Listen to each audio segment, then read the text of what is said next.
All right. Hi, everyone. Today I'll go through a maths paper. Okay. Uh, this is the SPM SEBENAR 2024. Kertas SPM for last year, and it's the maths paper one. Okay. All right. I'm actually looking for the trial 2025. So if you all have the soft copy or the PDF for the trial 2025 paper that just finished recently, please send me on Telegram. Yeah, because if you send it to me, then only I can make videos on the 2025 trial papers, right? So I'll leave my Telegram ID here.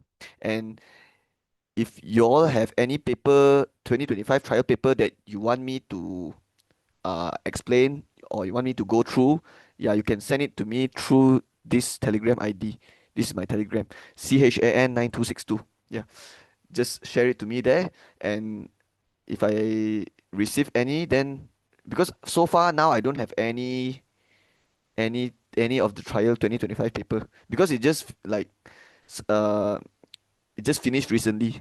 So I don't have any of the paper. So if you all have any paper that you want me to go through, yeah, just send it to me and I'll make videos on the paper that you send me lah. Any state paper. All right.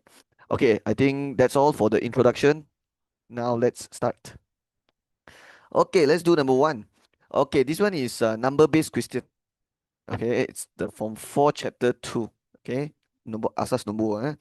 Okay, they say 11001 base 2 plus 10111 base 2. And since we are doing paper 1, we can straight away look at the answer. Okay, so you can look at the answer straight away. You see that they are all the answer is in base 2.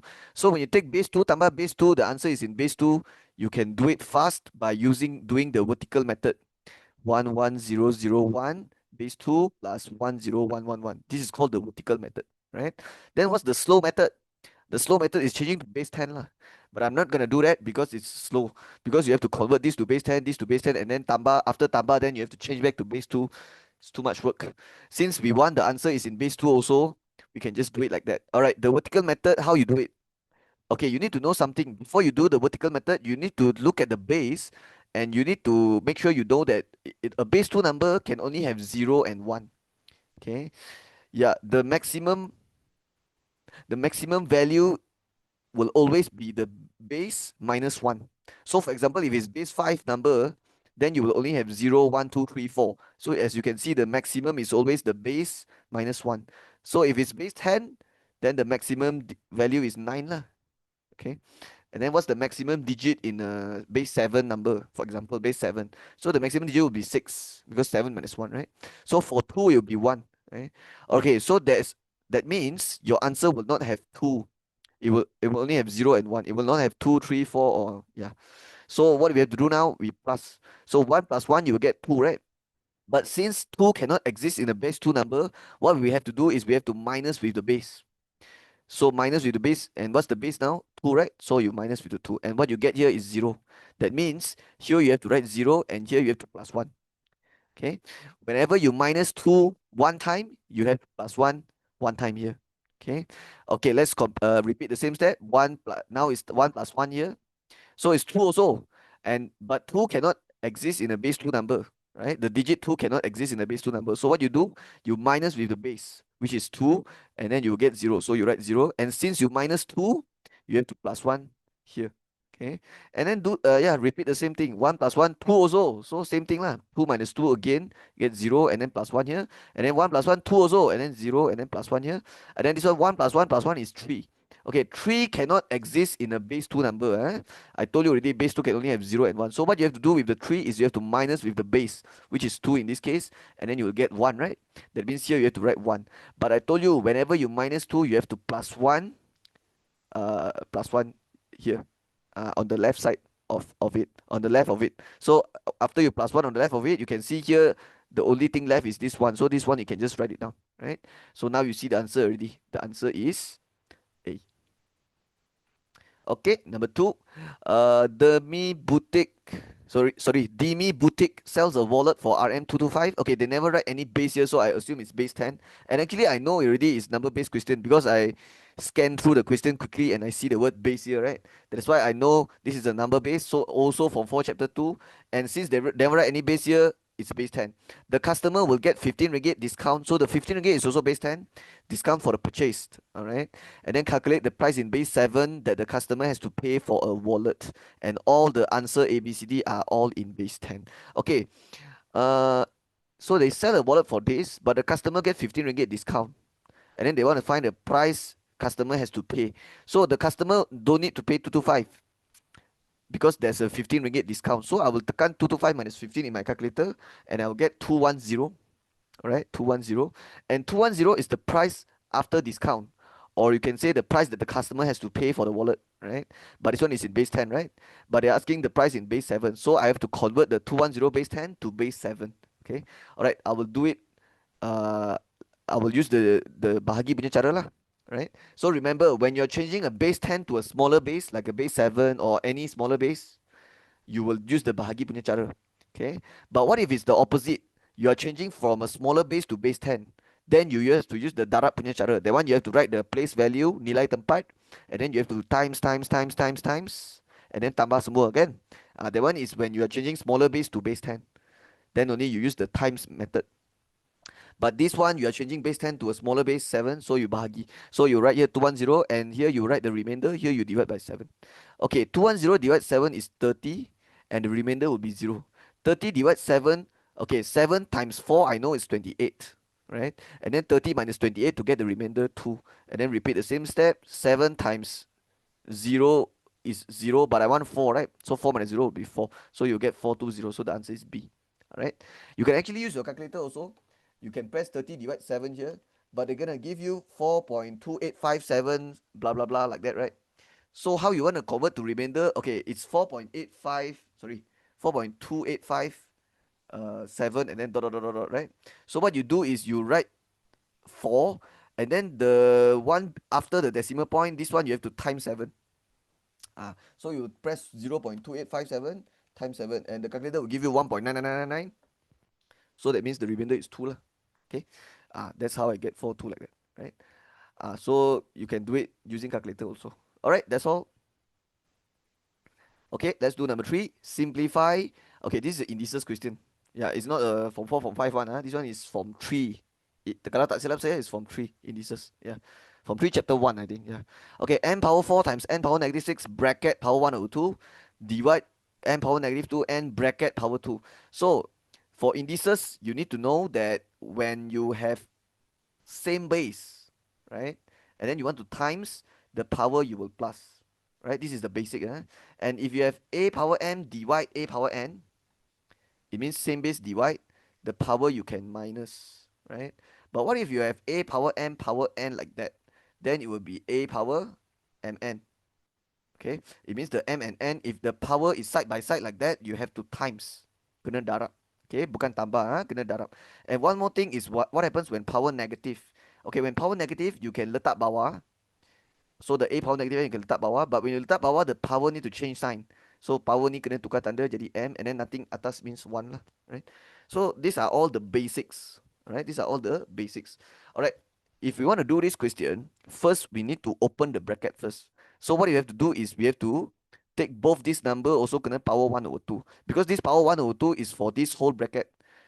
So dalam dua pun kena power 1 over 2. And power 1 over 2 is actually square root. Okay, it's actually square root. Okay. Alright, so m power 4 power 1 over 2 like that. Right? And I told you when the power side by side, what you have to do? Times, right? So what is 4 times 1 over 2? 4 divide 2 lah, and you will get 2. So I will do fast. Saya buat cepat, I terus write n power 2. Okay, times. This one, it will be n power negative 6 kena power 1 over 2. Sama macam tadi lah. Power side by side, kena darab.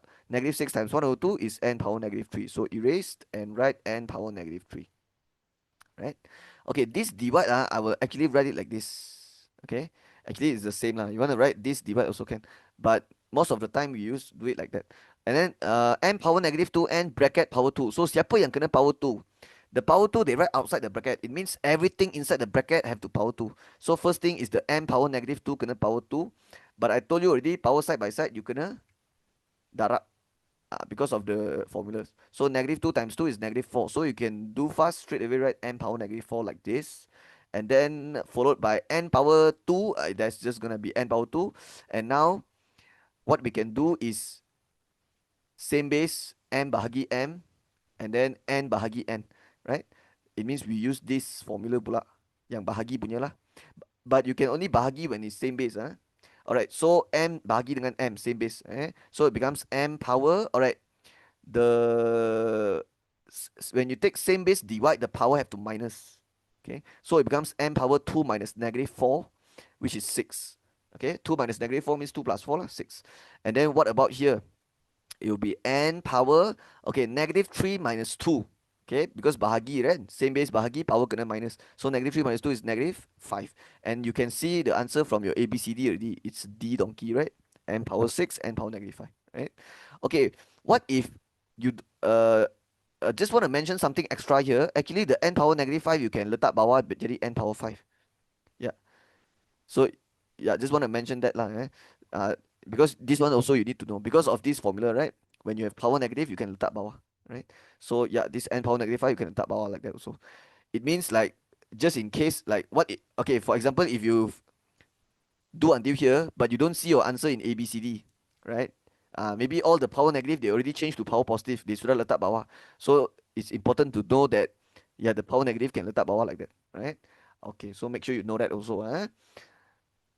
All right, let's continue. Number 4, diagram 1 shows a number sequence. Jujukan nombor, okay, we have 3 over 2 followed by 7 over 4 followed by 2 and x and 5 over 2 and y, and then calculate the value of x plus y. All right, I think I need to find x and y separately first, and then only I can plus them together, right? I cannot straight away find x plus y. I need to find x sahaja dulu. Means I find x only. I find x and y separately. Alright, let's find out the pattern first, right? Because if you want to find x, you need to find out what's the pattern of the sequence. Alright, pattern. So let's try to think about 3 over 2. How can I become 7 over 4? Okay, let's try taking 7 over 4 divide 3 over 2. Let's see what happens. So if I press calculator, 7 over 4 divide 3 over 2, my calculator give me 7 over 6. That means from here to here, I times 7 over 6, right? But let's try taking 7 over 4 times 7 over 6. Do I get 2? No, right? I get like 49 over 24, which is not this 2, not same as 2. So I think the pattern is not times 7 over 6. So what I will do is I'll try tolak. I will try take this one, tolak this one, right? And see how much I need to plus to get the next term. So I'll tekan 7 over 4 minus 3 over 2 to find the difference. So I got 1 over 4. That means from here to here plus 1 over 4. Right? And if you take 7 over 4 plus 1 over 4, you really get 2 also. So now it's like confirmed already lah. Now it's like you know for sure already the pattern is plus 1 over 4 plus 1 over 4 plus 1 over 4. So to find x, you just need to take 2 plus 1 over 4, right? Because x is the term after the 2. So just take 2 plus 1 over 4 to get the x, right? What about y? Take the term before y, which is 5 over 2 plus 1 over 4 lah, right? Okay, now tekan calculator, and then add 2 together. 2 plus 1 over 4 is 9 over 4. And then 5 over 2 plus 1 over 4 is 11 over 4.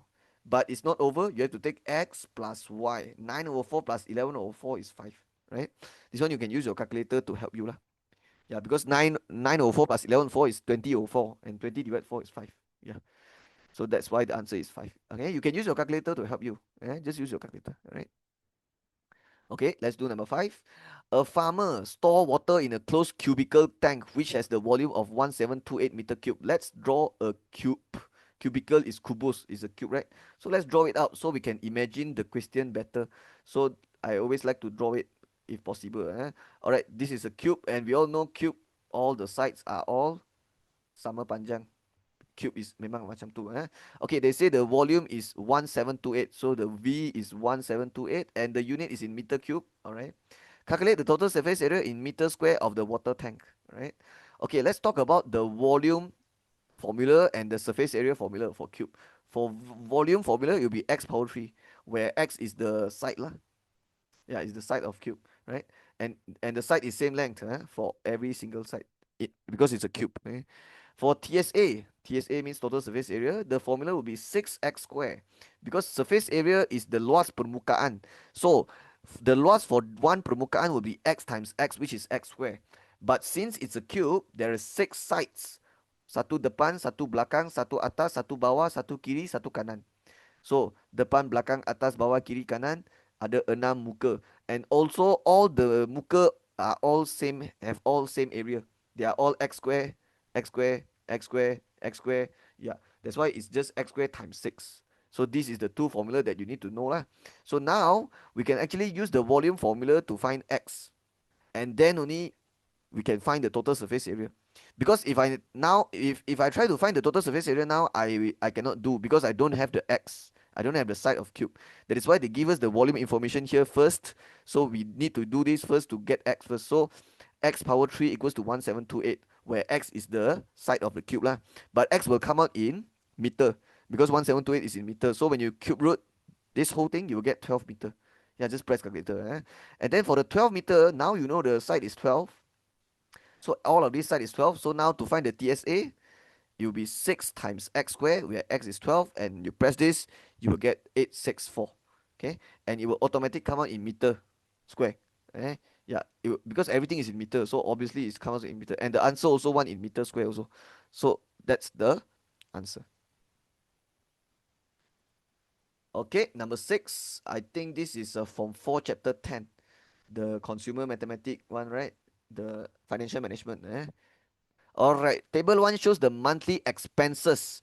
So perbelanjaan expenses of Zali, who works as an engineer. Zali's salary in May is 8,000. Okay, so this I think will be important. So this one is the income, right? The income. But it's for May lah. Satu bulan punya income. Okay, now this table will show you all the expenses. So if it's expenses, what do you think? Kena tambah or tolak?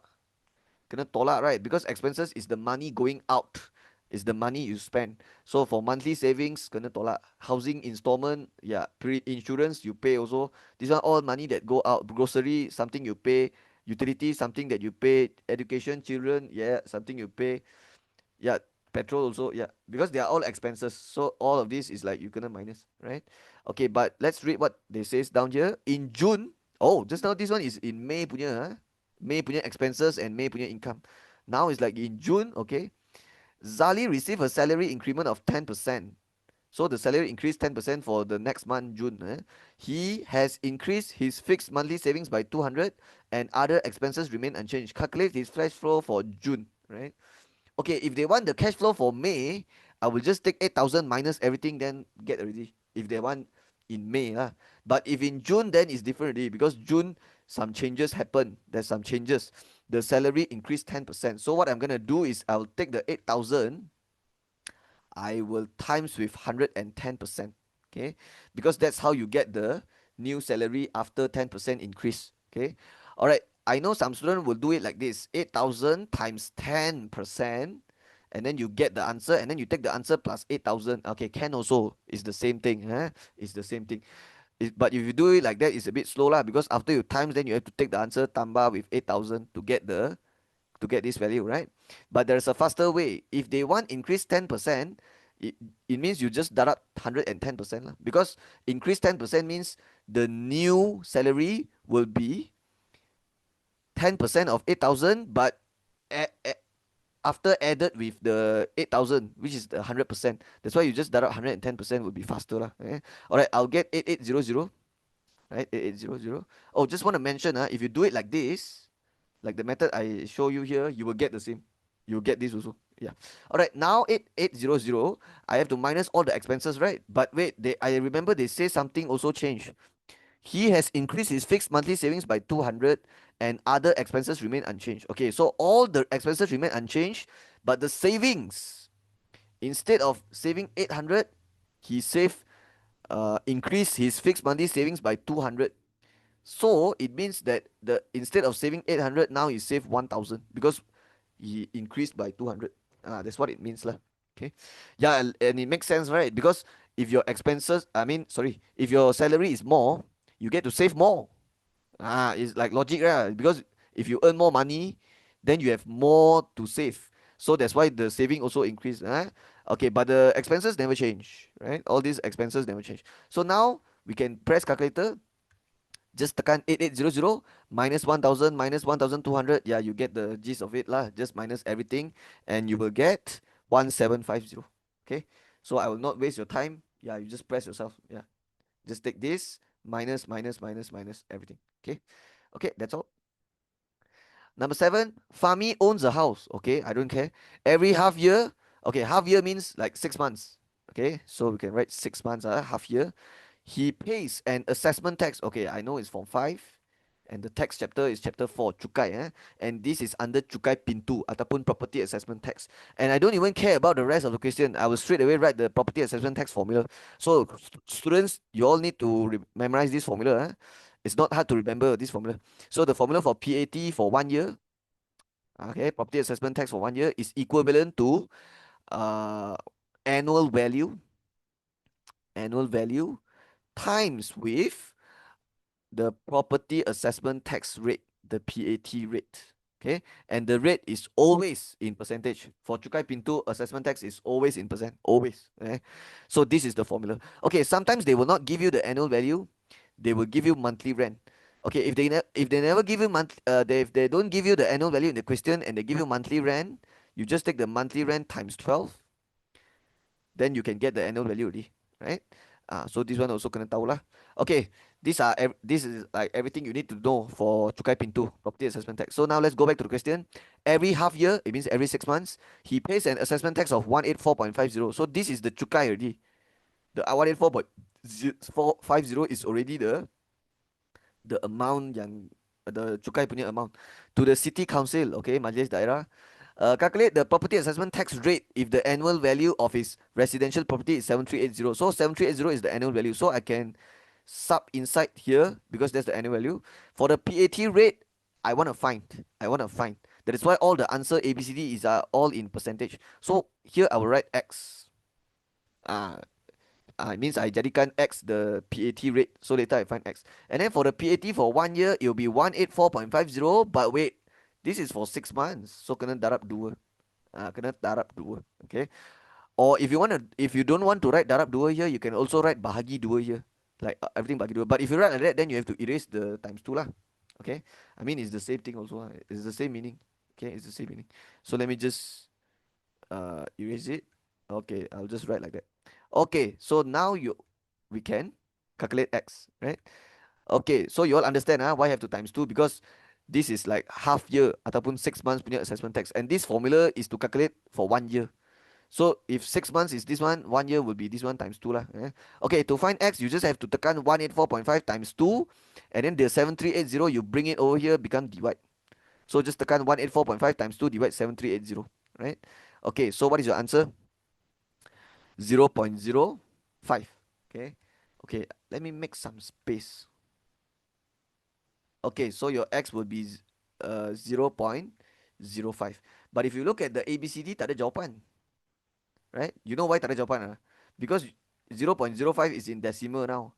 And I told you the rate is always in percentage. So how do you convert a decimal to percentage? You times 100. You times 100. And when you times 100, you don't need calculator. Just take your decimal, move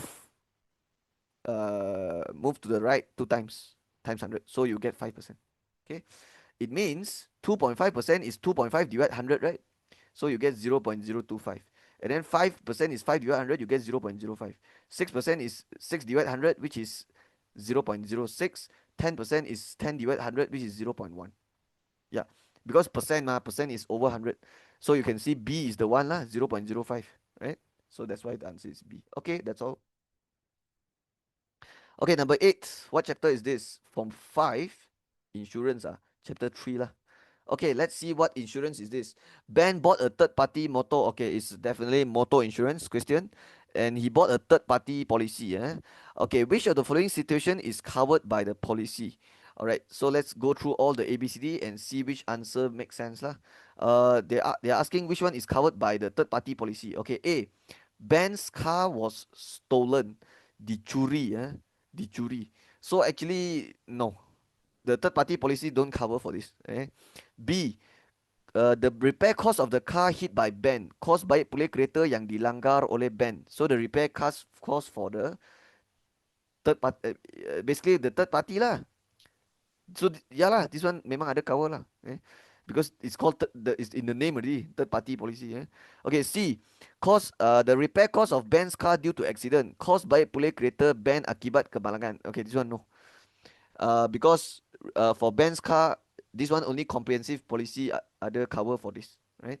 And then D, Benz car caught on fire caused by fuel tank leakage, terbakar. Okay, this one A and D, no, the answer is B. Okay, okay, for motor insurance dia ada 4 policy. First is the Act policy, dalam bahasa Melayu policy aktar, and then you have the third party, and then you have third party fire theft. Okay, and then the last one is the comprehensive.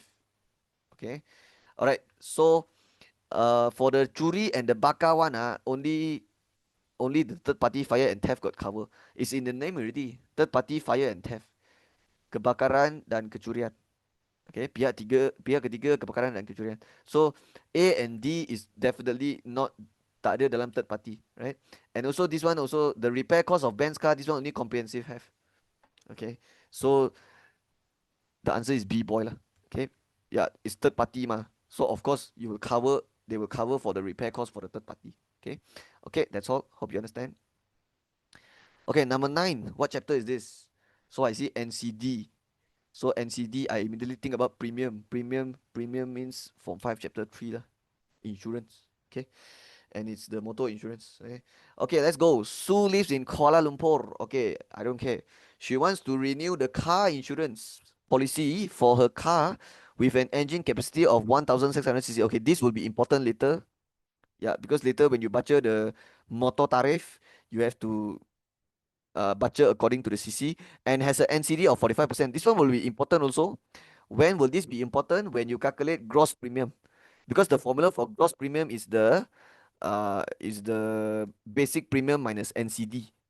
Okay, that's how you calculate the gross premium. So the 45% will be important if they ask for gross premium lah. And then table 2 shows part of the motor tariff, and yeah, this will be important also when you baca later. Okay, let's see what they want. I still don't know what they want.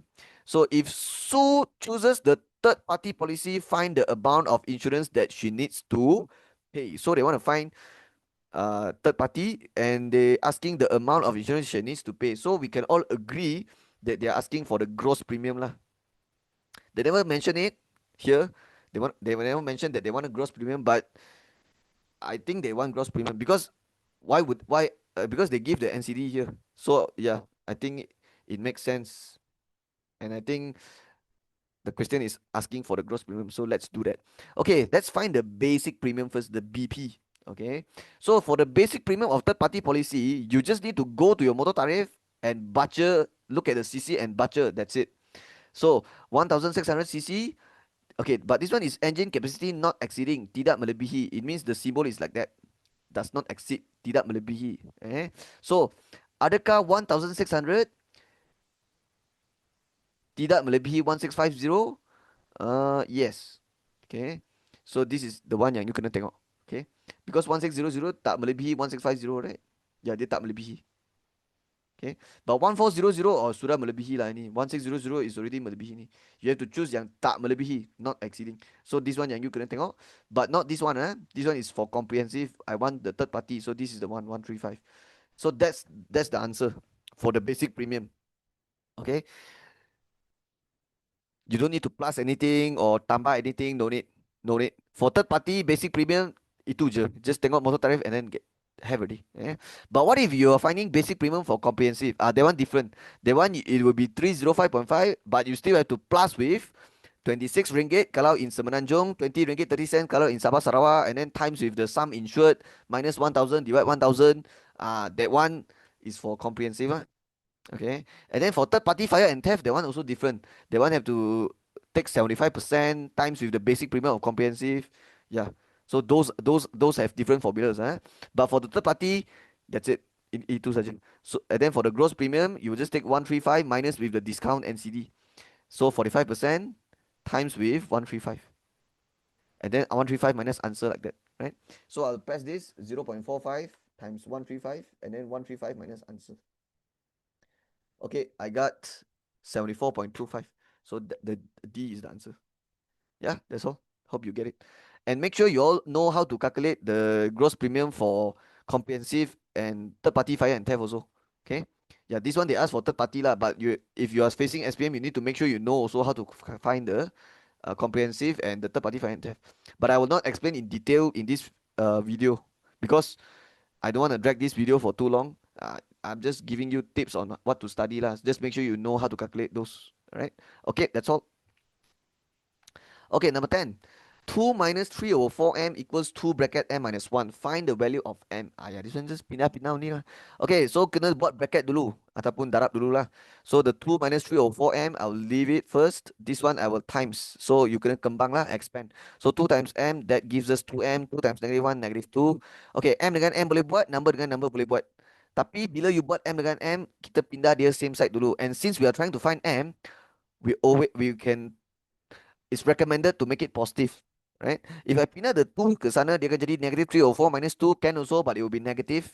So I will pindah this here instead supaya kita punya m positive. So 2 plus 3 over 4 is 11 over 4m, and then the rest I will pindah to the other side lah. So the minus 2 go there, become plus 2. So 2 plus 2 will give you 4 like that, right? Okay, now how do you find m? You can press 4. Okay, 11 4 and 11 over 4 dengan m, apa hubungan dia? Darab. Okay, so 11 over 4 and m is they times together. So when you pindah sana, dia akan jadi divide lah. So 4 divide 11 over 4. Okay, so press this, you will get the answer. Okay, 4 divide 11 over 4 means 4 times 4 over 11. So it's 16 over 11. So the answer is C. Okay, you can use your calculator to help you. Alright, that's all. Okay, 11. Express k plus 2 over k minus 1 minus k over 3k as a single fraction in its simplest form. So you can see now it's not single, it's double. It's like 2 fraction, right?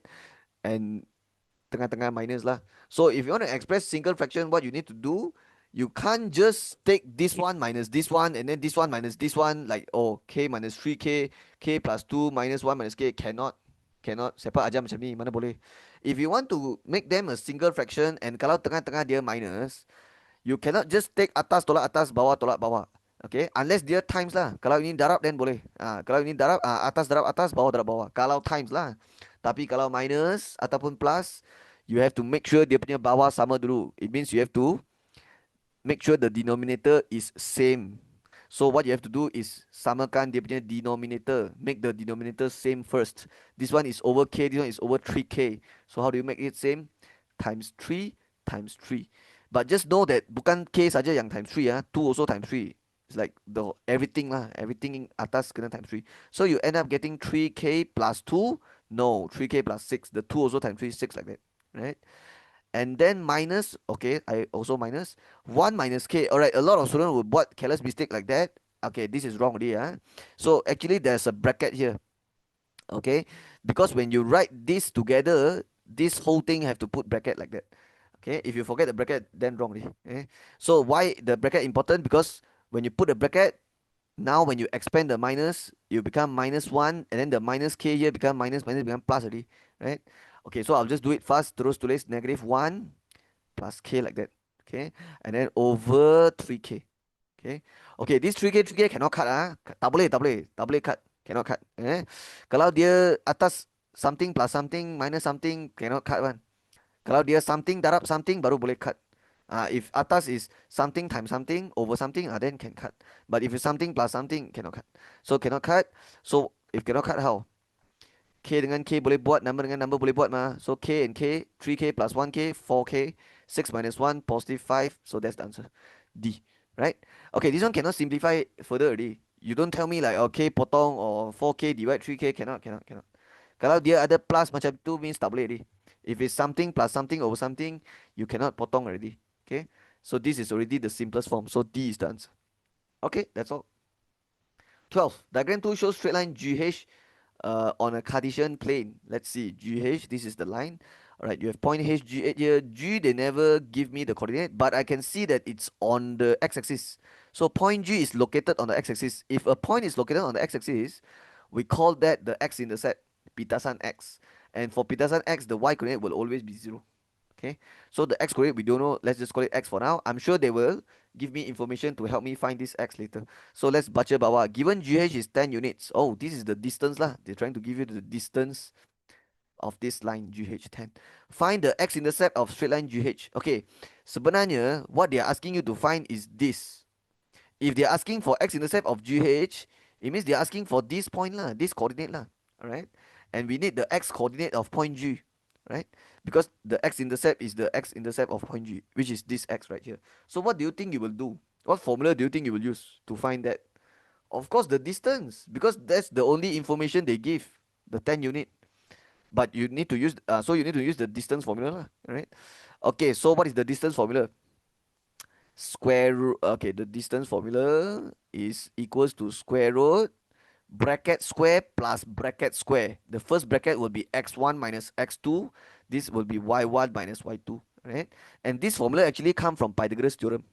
Okay, yeah, because if you draw a right angle like that, so to find the distance from here to here, you need to take this distance right here, the vertical distance, and then the horizontal distance, and then do Pythagoras theorem lah. But how do you find the horizontal distance? You will take the x coordinate here minus the x here. That's why the formula is x minus x square. And then how do you get the vertical distance? Is the y coordinate here minus the y coordinate here. That's why it's y minus y and then square. And why you square out the whole thing? Because that's how the Pythagoras theorem works. A square plus b square equals c square. So if this is c, the square I move over becomes square root. Like that. Right? Okay, without further ado, let's masuk formula. So 10, okay, because distance is 10, equals square root bracket square plus bracket square. For the first bracket, it will be x minus x. Okay, I can take 9 minus x, but I can also take x minus 9. Okay, but x minus 9 better because I'm trying to find x. So making the x positive is it's recommended lah. It's much more recommended to make the x positive. And then the y minus y will be 0 minus 8 like that. Okay, how you get rid of the square root? Very easy, just pindah to the other side. So it becomes 10 square. So later it becomes 100 here. Okay, for the x minus 9 square, you can expand. If you expand, it will become x square minus 18x plus 81. But I will not expand. I will not expand. Later you will understand why. Okay, 0 minus 8, negative 8 square is 64. So now the 64 can pindah sana. So I think I will do fast. The 100, I will straight away minus 64 and I will get 36. And then the x minus 9 square, I told you just now, right? I choose not to expand. Okay, why? Why I didn't choose to expand?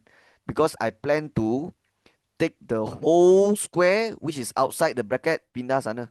Okay, yeah. But actually, if you expand also, you get the same answer one. But it's just that I I did it like that. So it become x minus 9. Okay, when you pindah the square to the other side, you will get square root. Yeah, kuasa 2 hantar jadi punca kuasa. Square becomes square root. But when you square root, there's actually two answers. So you have to write plus minus here. So your x minus 9 will be plus minus 6 because square root 36 is 6. Why got two answer? Because 6 square is 36, but negative 6 square is also 36. That's why I got two answer. Right? That means your x minus 9 can be 6, but it can also be negative 6, like that. So there's two answers here. Okay, but sir, there's only one answer that I can bulat. But here got two answer. Tak apa, you cari dulu and see which answer makes sense. Okay, which answer sub makes sense. Then you will know which one is the correct one. Okay, minus 9 hantar jadi plus 9. 6 plus 9, 15. Negative 6 plus 9, that's going to be 3. Okay, so you end up with 3, 15. So if you look at this point right here, what do you think? Do you think this is 3 or 15? Of course, you can just look at A, B, C, D. You know already it has to be 3 because there's no 15 here. Tak ada satu option yang untuk 15 kan. So this one is 3. But let's discover why it can't be 15. It's because the point H punya x coordinate is 9 right here. So is it logic for this to be 15? No, right? This must be lesser than 9. It must be in between 0 and 9. Yeah, this because it's much more nearer to 0 compared to the 9. So this x coordinate must be in between 0 and 9. That is why we reject the 15. So this is the only answer that makes sense. So that's why the answer is 3. Alright, that's all. 13, just by looking at the graph, I know it's from 4 chapter 1, quadratic. Yeah, whenever you see this quadratic shape, it's definitely quadratic. Okay, let's go. Diagram 3 shows the graph of quadratic function with the maximum point P. So they give us the maximum point negative 1, 9. And remember, the x coordinate is actually the axis of symmetry. And the y coordinate is the maximum value or minimum value lah. But this one is maximum, right? So yeah, it's maximum value. Okay, so if it's like that, means this is negative 1 lah. Yeah, the axial symmetry is at -1. Eh? Oh, they also give us a extra point here, the 8. That's the y-intercept lah. Pintasan y. Okay, baca bawah. Which of the following quadratic function represents the graph? Okay, this is paper 1. So we can straight away just look at the answer and straight away potong yang jawapan yang tak ada make sense. So which answer tak ada make sense? So when you write quadratic function in general form, it's always ax squared plus bx plus c. Okay, fx equals. Okay, the a determines the shape of the graph. So if the A is positive, it will look like this, like a smiley face. If the A is negative, it will look like this, right? So this one you clear, you see already the A is negative because the shape of the graph is like a sad face, right? So you know it's not A and you know it's not C, right? Because if it's AC, the shape will be like this. Yeah, it's not like that. Okay, now after we check A, let's check B. Okay, B determines the position of axis of symmetry. Okay, so A determines what? A determines the shape of the graph. B determines the position of axis of symmetry. And then C determines the y-intercept. Okay, so A shape, B determines the AOS position, axis of symmetry position. And then C determines the y-intercept position. Y-intercept position. Okay, okay, so if your B determines the axial symmetry position. Where is the axial symmetry position now? -1, right? But that doesn't mean your B is -1. Bukan macam tu, bukan macam tu. So there is 6 case that you have to hafal for the B one. So I will explain it to you now. So ada 6 case. So when it's A bigger than 0, you have 3 case like that, like that, like that. And then when it's A lesser than 0, A is negative, the graph will be like that, like that, like that. So total got 6 case lah. And this one is when B positive, B 0, B negative. This one is B positive, B 0, B negative. Okay, the axis of symmetry for this is the axis of symmetry position. This one is here, this one is here. And for B equals 0, the axis of symmetry will be the y-axis. Okay. Yeah, this one is easy to remember lah. When the B is 0, so if one day you see the B 0, it means the axis of symmetry will be x equals 0. In other words, it would be the y-axis lah. The axis of symmetry will be the same line as the y-axis. Kalau dia punya B kosong lah. But this one is definitely the B won't be 0 lah because the axis of symmetry is on the left side, right? Okay, so let's talk about for this case. So this case, this is when your A is positive and your B is also positive. What happens? All right, if your A is positive, it will be like the shape will be like this, like a smiley face. But if your B is positive also, your axis of symmetry will be here and your y-axis will be on the right side like this. Okay. Then for this will be the opposite already, it will be here. Okay. Okay, let me teach you how I memorize this. Okay. And I also want to show you how I teach my students. There is a formula to find axis of symmetry. Okay. Yeah, there is a formula to find axis of symmetry. To find the axis of symmetry, there is a formula, very short formula. The formula is x equals negative b over 2a. Yeah, this is the formula you use to find axis of symmetry position. So imagine your B and your A are both positive because your A is positive, B is positive, right? For this case. So imagine this is a positive number and this is a positive number. What's gonna be your x equals here? So negative times positive will be negative. Don't focus on the value. We only focus on the sign. So negative times positive will be negative atas. And then bawah will be 2 times. 2 is already positive itself. So positive and positive is just positive. And then negative, you have positive, you get negative. Means that your axis of symmetry will be at the negative. That is why the axis of symmetry is on the left side and the y-axis is on the right side. Logic kan? And this one you don't need to memorize it. It will just be the opposite of this. Okay. Yeah, because if B is negative, then here have to be negative already. But the A still positive lah. But negative, negative become positive, positive, you have positive, positive. So your axis of symmetry is positive. That's why the axis of symmetry is on the right side. Macam tu. Let's go for the this one. For the A negative punya case. So what if your A negative, B positive? So x equals negative B over 2A, right? So your B is positive. So this one is positive. And then the A is negative. Okay. Okay, what's negative times positive? Negative. And then bawah is negative. So negative, you want negative, positive. It means your axis of symmetry will be on the right side. So yeah, definitely here. Okay. And this one I don't have to explain much already. You know already it will be the opposite of this. Okay. Takkan lah, ya lah, logic lah. Takkan lah, this one is like that. If like that, then it's same with this already. So of course it's it's on the other side lah. It's either left or right ma. So like that, right? So take note here. What is this question?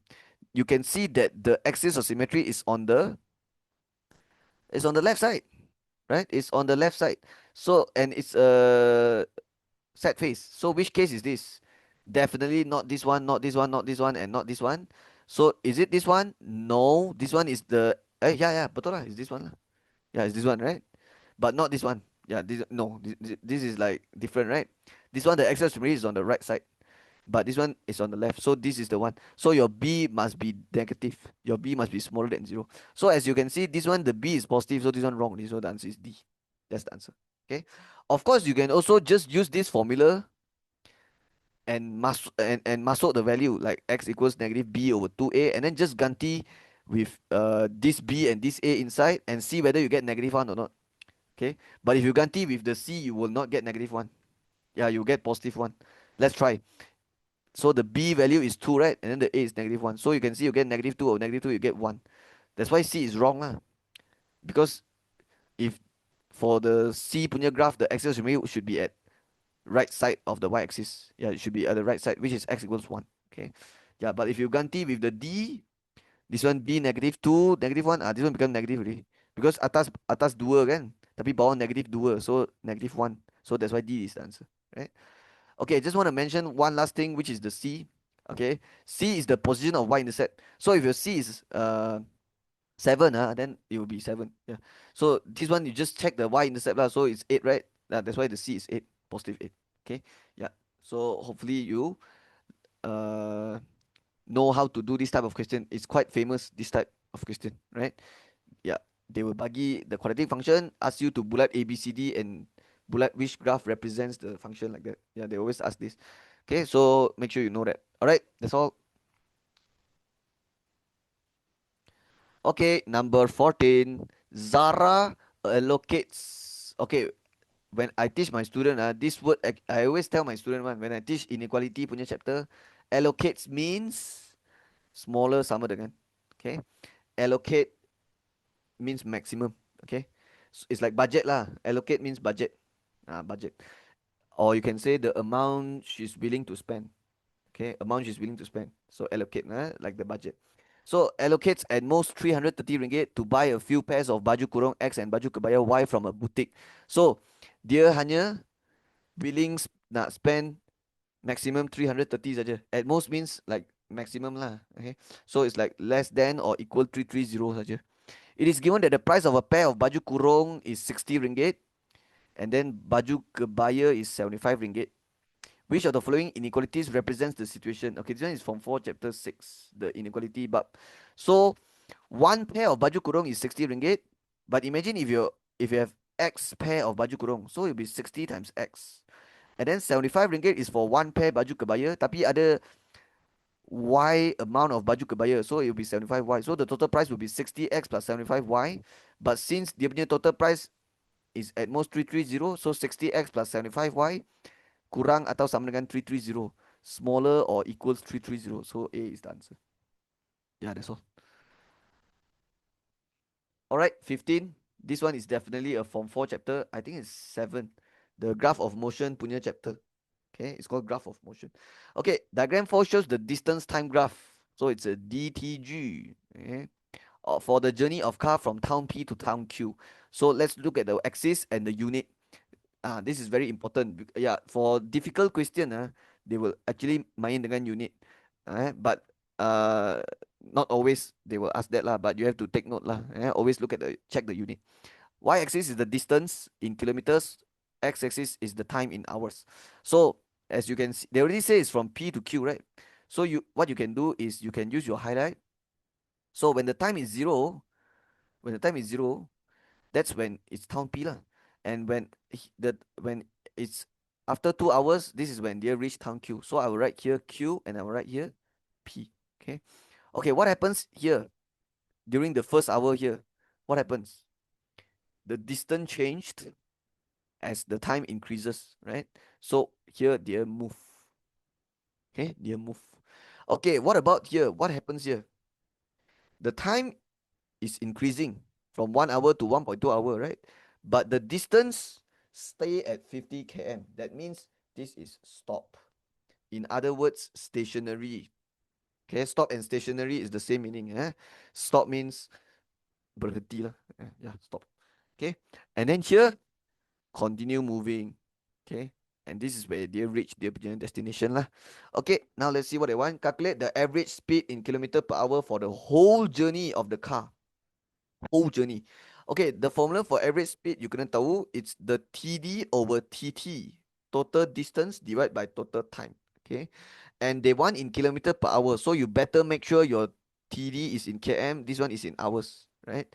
Yeah, because ada soalan kalau dia nak susahkan, they will maybe in the graph they give you in minutes, then you have to convert yourself, right?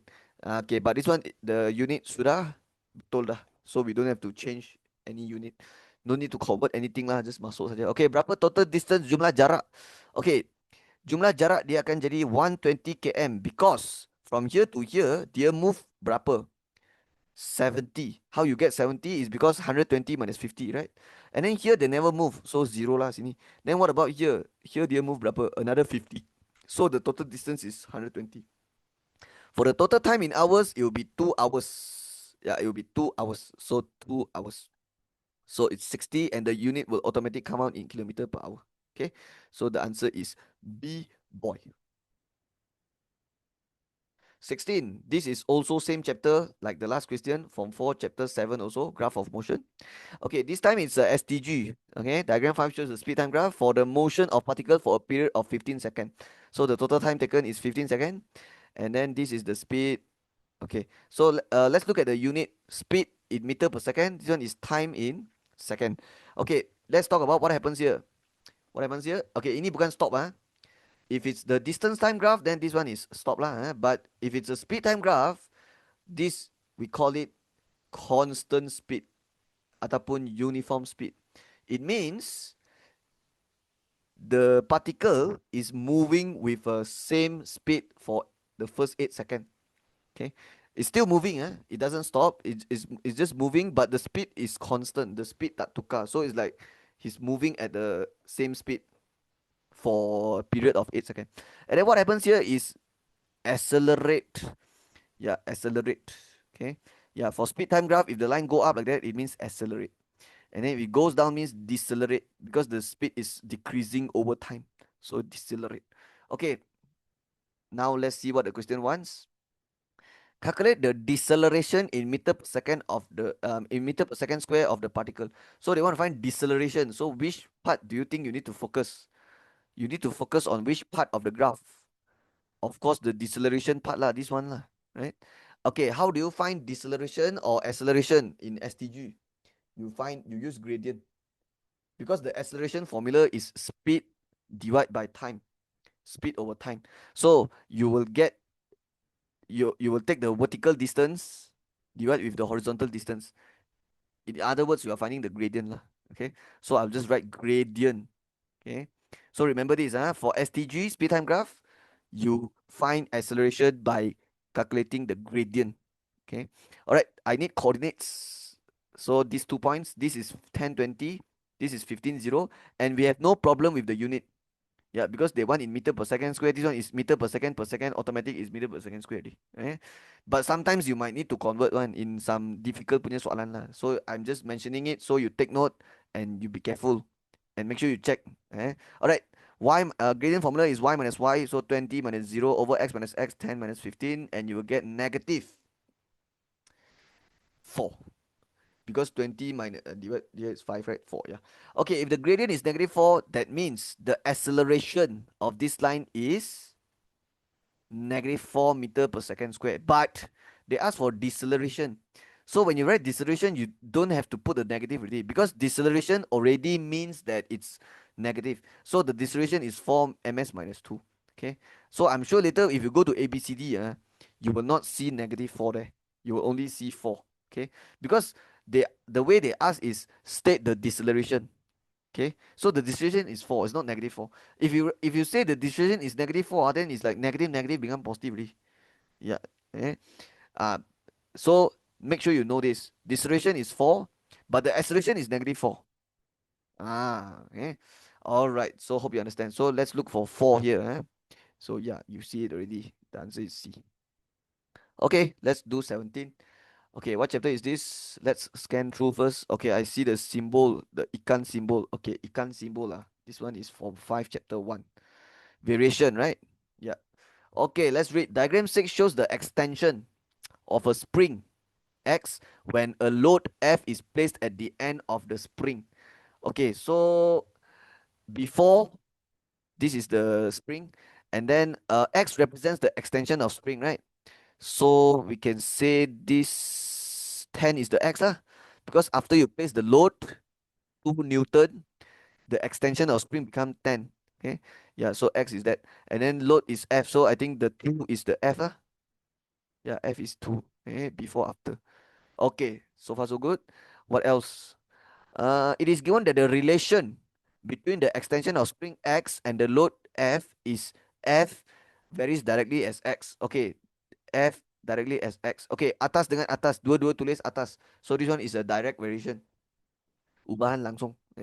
Okay, now they say find the value of F when X equals 15. Okay, when we do variation question, step number 1 is always write down your variation. Your ikan symbol. Okay, and then step 2 is always changing the ikan symbol to equal, but you have to letak tambah K. Yeah, letak K. And then step 3 is to find K. Okay, and here when you find K, you need a full information. Full information. Okay. Yeah, so in the step 3, you find K, you need full information. Full information means you have to sub inside the full information inside. And then step 4 is rewrite. Okay, and step 5 is check what the question want. Okay, sometimes they want you to do until here, but sometimes there's still one more step. Sometimes they, after you rewrite, you still have to do more. Okay, so the one depends on the what the question says lah. Okay, let's do now. This one is already step 1 day. So change to equal K. So equals KX. Step 3 is find K, but you need full info. What do I mean by that? It means I need X and I need F if I want to find K, right? Imagine if I have X only. I have X but I don't have F. Boleh lah cari K? Tak boleh kan? Dia kena dua-dua pun ada. So ada tak dia bagi dua-dua? Okay, if you read the question here, they got give you X15, but you cannot use this because this set of information, they only give you 15 for X. They never give you F. So yeah, I told you already we need both.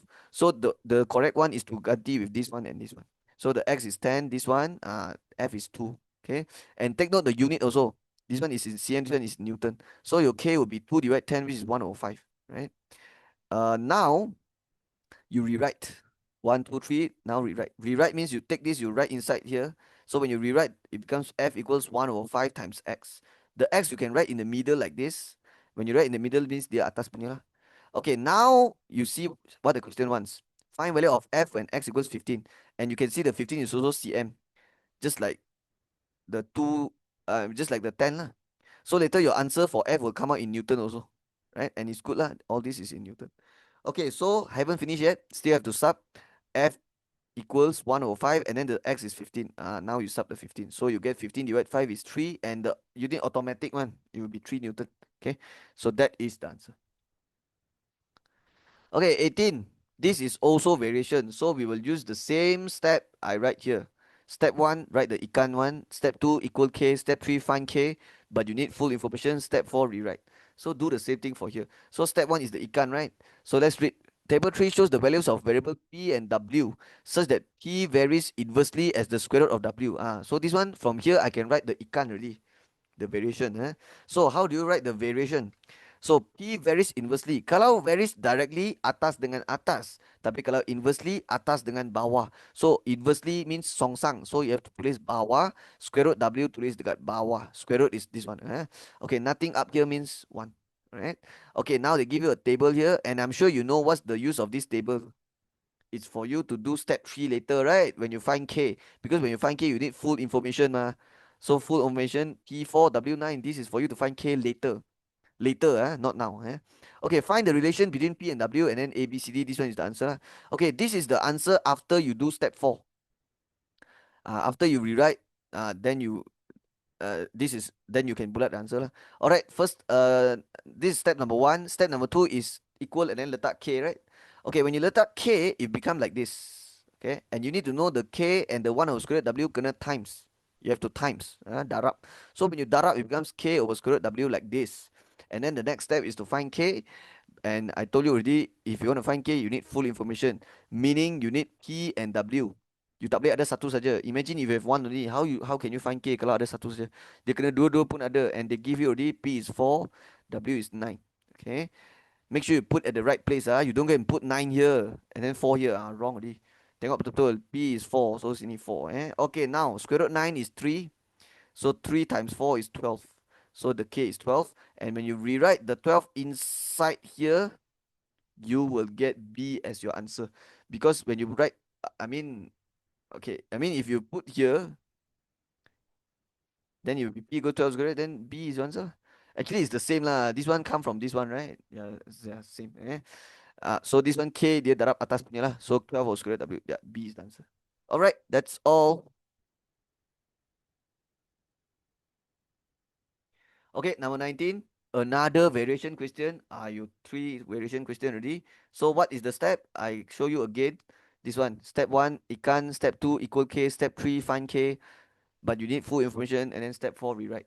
So step 1, tulis ikan. So let's read the question. Table 4 shows the value of variable RST. Okay. It is given that R varies directly as S and inversely as cube of T. From here, we can write down the variation ataupun the ikan punya lah. So how do you write? Kalau directly, atas dengan atas. Kalau inversely, atas dengan bawah. So R varies directly as S, meaning R varies. I'll draw a line and the S I'll tulis atas. Okay, the line I tulis siap-siap, I buat siap-siap is because I saw already other inverse.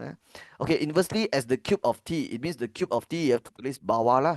Okay, cube is kuasa 3. So cube of T is like this, T kuasa 3. Okay, alright, that's your first step. What is your second step? Tukar ikan simbol jadi equal tapi kena tambah K, right? But I told you already, the K kena darab dengan ni. So you can straight away tulis atas. Yeah, because the K will eventually times with the numerator. Numerator means the atas punya, the fraction atas, and then you'll get this, right? And the next step is to cari K. So when you cari K, you need full information, right? And they give it in the table here, right? Okay, so you have RST. This one is 642. This one is 3M8. So which one is the full information? This one, right? Okay, this one cannot, because this one have R, have T, but don't have S. Okay, so that one cannot sub now. If you want to find K, you need to make sure you have R and S and also T. Tiga-tiga kena ada. Tak boleh ada dua saja, kena ada full information. So tiga-tiga pun kena ada, so this one. Then sir, what about this one? That one later. That one after you rewrite only you sub. The 3M8, after you rewrite, after you find K, after you rewrite, then only you will sub with that. Okay, not now. Now you did the full information. R is 6. Okay. S is 4. Okay. Atas ini S. T is 2. So 2. Okay. What is 2 power 3? You press calculator, you get 8. And then bahagi 8, pindah jadi darab 8. 6 times 8 is 48. Divide by 4, 12. So your K is 12. Now it's time to rewrite inside here. So it becomes R equals 12. Okay. I'm looking at here. S over T power 3. Now you find M. So now you sub with this one inside. Okay, so now it becomes R equals to 12S over T power 3. And you're trying to find M, which is S. So the M, you have to put it here lah, right? But imagine if you want to find M, what do you need? You need R and T, right? So the corresponding R value is 3 and T is 8, like that. So how do you find M? 8 power 3, you can press calculator, you get 512. Is it? Let me double check. Yeah, 512. So the answer would be 3. And then this one, you get 512, but you pindah jadi times. So it becomes times 512. And then the 12 move become divide. Okay. So just press this, you will get your answer. So the answer is C, 128. Okay. Okay, sudah siap. Okay, number 20. This is a matrix question from 5 chapter. Chapter berapa? Chapter 2, I think. Yeah, chapter 2 matrix. Okay, I can see that this one dia nak buat matrix, tolak matrix, tambah matrix, and the order of the matrix they are all 2 times 2, 2 by 2, 2 by 2, 2 row, 2 column, 2 row, 2 column. Okay, remember when you buat tambah tolak, the order must be the same for all the matrix. Kalau nak buat tambah tolak lah. Tapi kalau darab, the number of column of the first matrix must be the same with the number of row of the first matrix. Itu kalau darab lah. That one is like a bit more complicated one. The darab punya. Okay lah, but this one tambah tolak so it's easy, right? But before you tambah tolak, wait, there's something here. The 2 is outside the bracket. What it means? It means you have to take this 2, this number, times inside this bracket. So all these number have to times 2. So I will just do it fast. It will be what? It will be cut this will become 4, this will become 6 because times 2, right? And then 1 times 2 is 2, 2 times 2 is 4. Okay, yeah lah, because it's paper 1 ma, so I don't want to waste your time lah. So I just, and also paper 1 they don't look at the working. Okay, so everything times 2. Now you can take matrix, tolak matrix, tambah matrix, right? And the order have to be same lah, so the order is already the same, so the answer will come out 2 by 2 also. Okay, yeah, it will be one number here, one number here, one number here, one number here. Okay, how do you get this number? Yang atas kiri. Mestilah you ambil atas kiri, tolak atas kiri, tambah atas kiri. So 4 minus 4 plus negative 1. So 4 minus 4 is 0. 0 plus minus 1 is 0 minus 1, so negative 1. Okay. And if you look at ABCD, all here they write negative 1. Okay. So we still don't know the answer. Now let's try to get this number pula. Atas kanan. So how do you get the atas kanan punya jawapan? Mestilah you ambil atas kanan minus atas kanan tambah atas kanan. So 6 minus negative 7, which is 6 plus 7, 13, plus with 4, 17. So now I know it's not C, it's not yeah, it's not C and D because it's 17. So it's either A or B lah. These are both 17, right? Okay, now let's try with the number down here, down left. So I have to take down left minus down left plus down left. So it'll be 2 minus negative 1 means 2 plus 1, 3. 3 plus 5 is 8. So yeah, A is the answer. Okay, because this one is not 8, they write 7 here.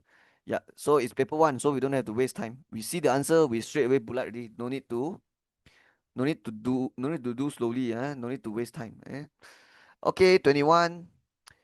Given that matrix K is equals to this, okay, I can see that this is a 2 row 1 column because we have 2 number here and there's only 1 column.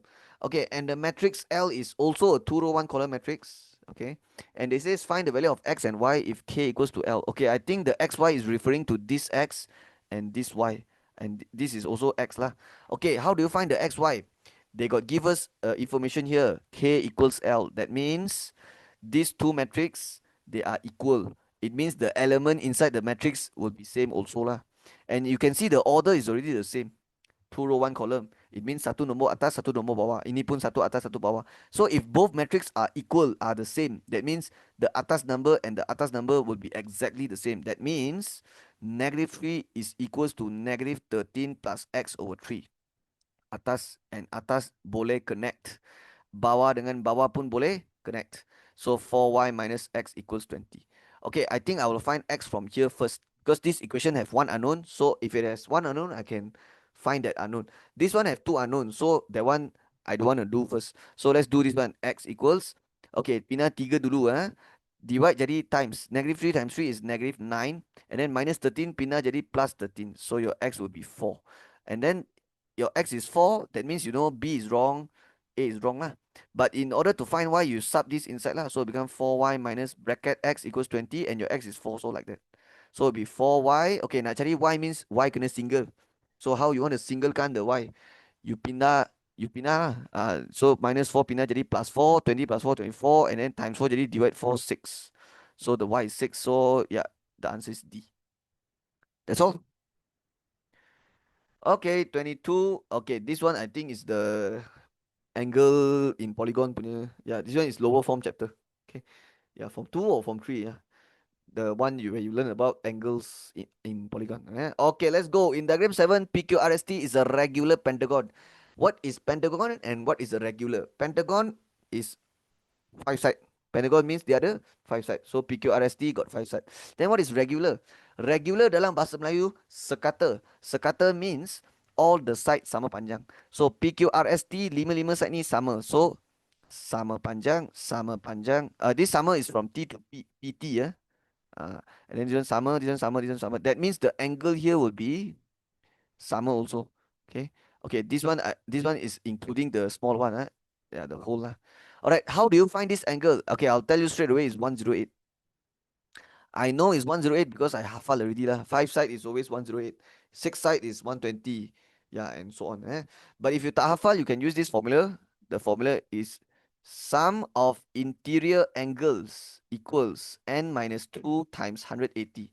Okay, this formula is used to find the sum of interior angle. Interior means sudut dalam, the inside angle, right? But this formula will give you the sum for all of it. Yeah, the sum for all of it. Okay, the sum for all of it. So what if you want to find single angle? You don't want the all of it, then you divide lah. But you can only divide if it's a regular lah. Only if it's every side sama panjang. Because if it tak sama panjang, then this angle, all this angle is not the same size already. So you cannot divide them. You cannot divide them equally. You cannot divide them equally if it's not regular. Okay, so the n is 5 because yeah, 5 sides, and then times 180, and you will get 540 here. And the 540 is the sum of all the angle. But you can divide 5. Kenapa? Because they say regular. So when you divide them equally 5, you get 108. Okay, what's next? Find the value of x. Okay, this one QVU, SDU, PUT, straight line. Ini tak penting lah. Okay, how do you find x? Alright, I see that this is 130, and I can see this is a straight line, right? So what is the total angle? If it's a straight line here, it's 180. So 180 minus 130, I'll get 50 here lah. And this is also a straight line. So I can find this angle. Because I'm trying to find x, so obviously we try to get information for this triangle. Okay, because x is located inside this triangle. So of course we want information regarding this triangle, not somewhere far away there. So we want this. So 180 minus 108 is 72. Now you can find x. Just take 180 because the total angle, yeah, same formula also lah. Because you have 3 sides. Yeah, this shape has 3 sides. So 3 minus 2, 1. 1 times 180, 180. So 180 is the sum of interior angle. Interior angle is sudut dalam. So the sudut dalam triangle is 180. But you minus 50 minus 72, then you get the x lah. Okay, what is 130 minus 72? 58. So the answer is B, boy. Okay, that's all. Okay, 23. This is also a lower form chapter. I forgot form 2 or form 3 already lah. I think it's form 3. It's called locus. This topic is called locus. Okay, diagram 8 shows the combination of 4 squares. So ada 4 square with the sides of 2 meter each in a game. So each square sides is 2 meter. So 2, 2, 2, 2, 2, nadi como 2, 2. Okay.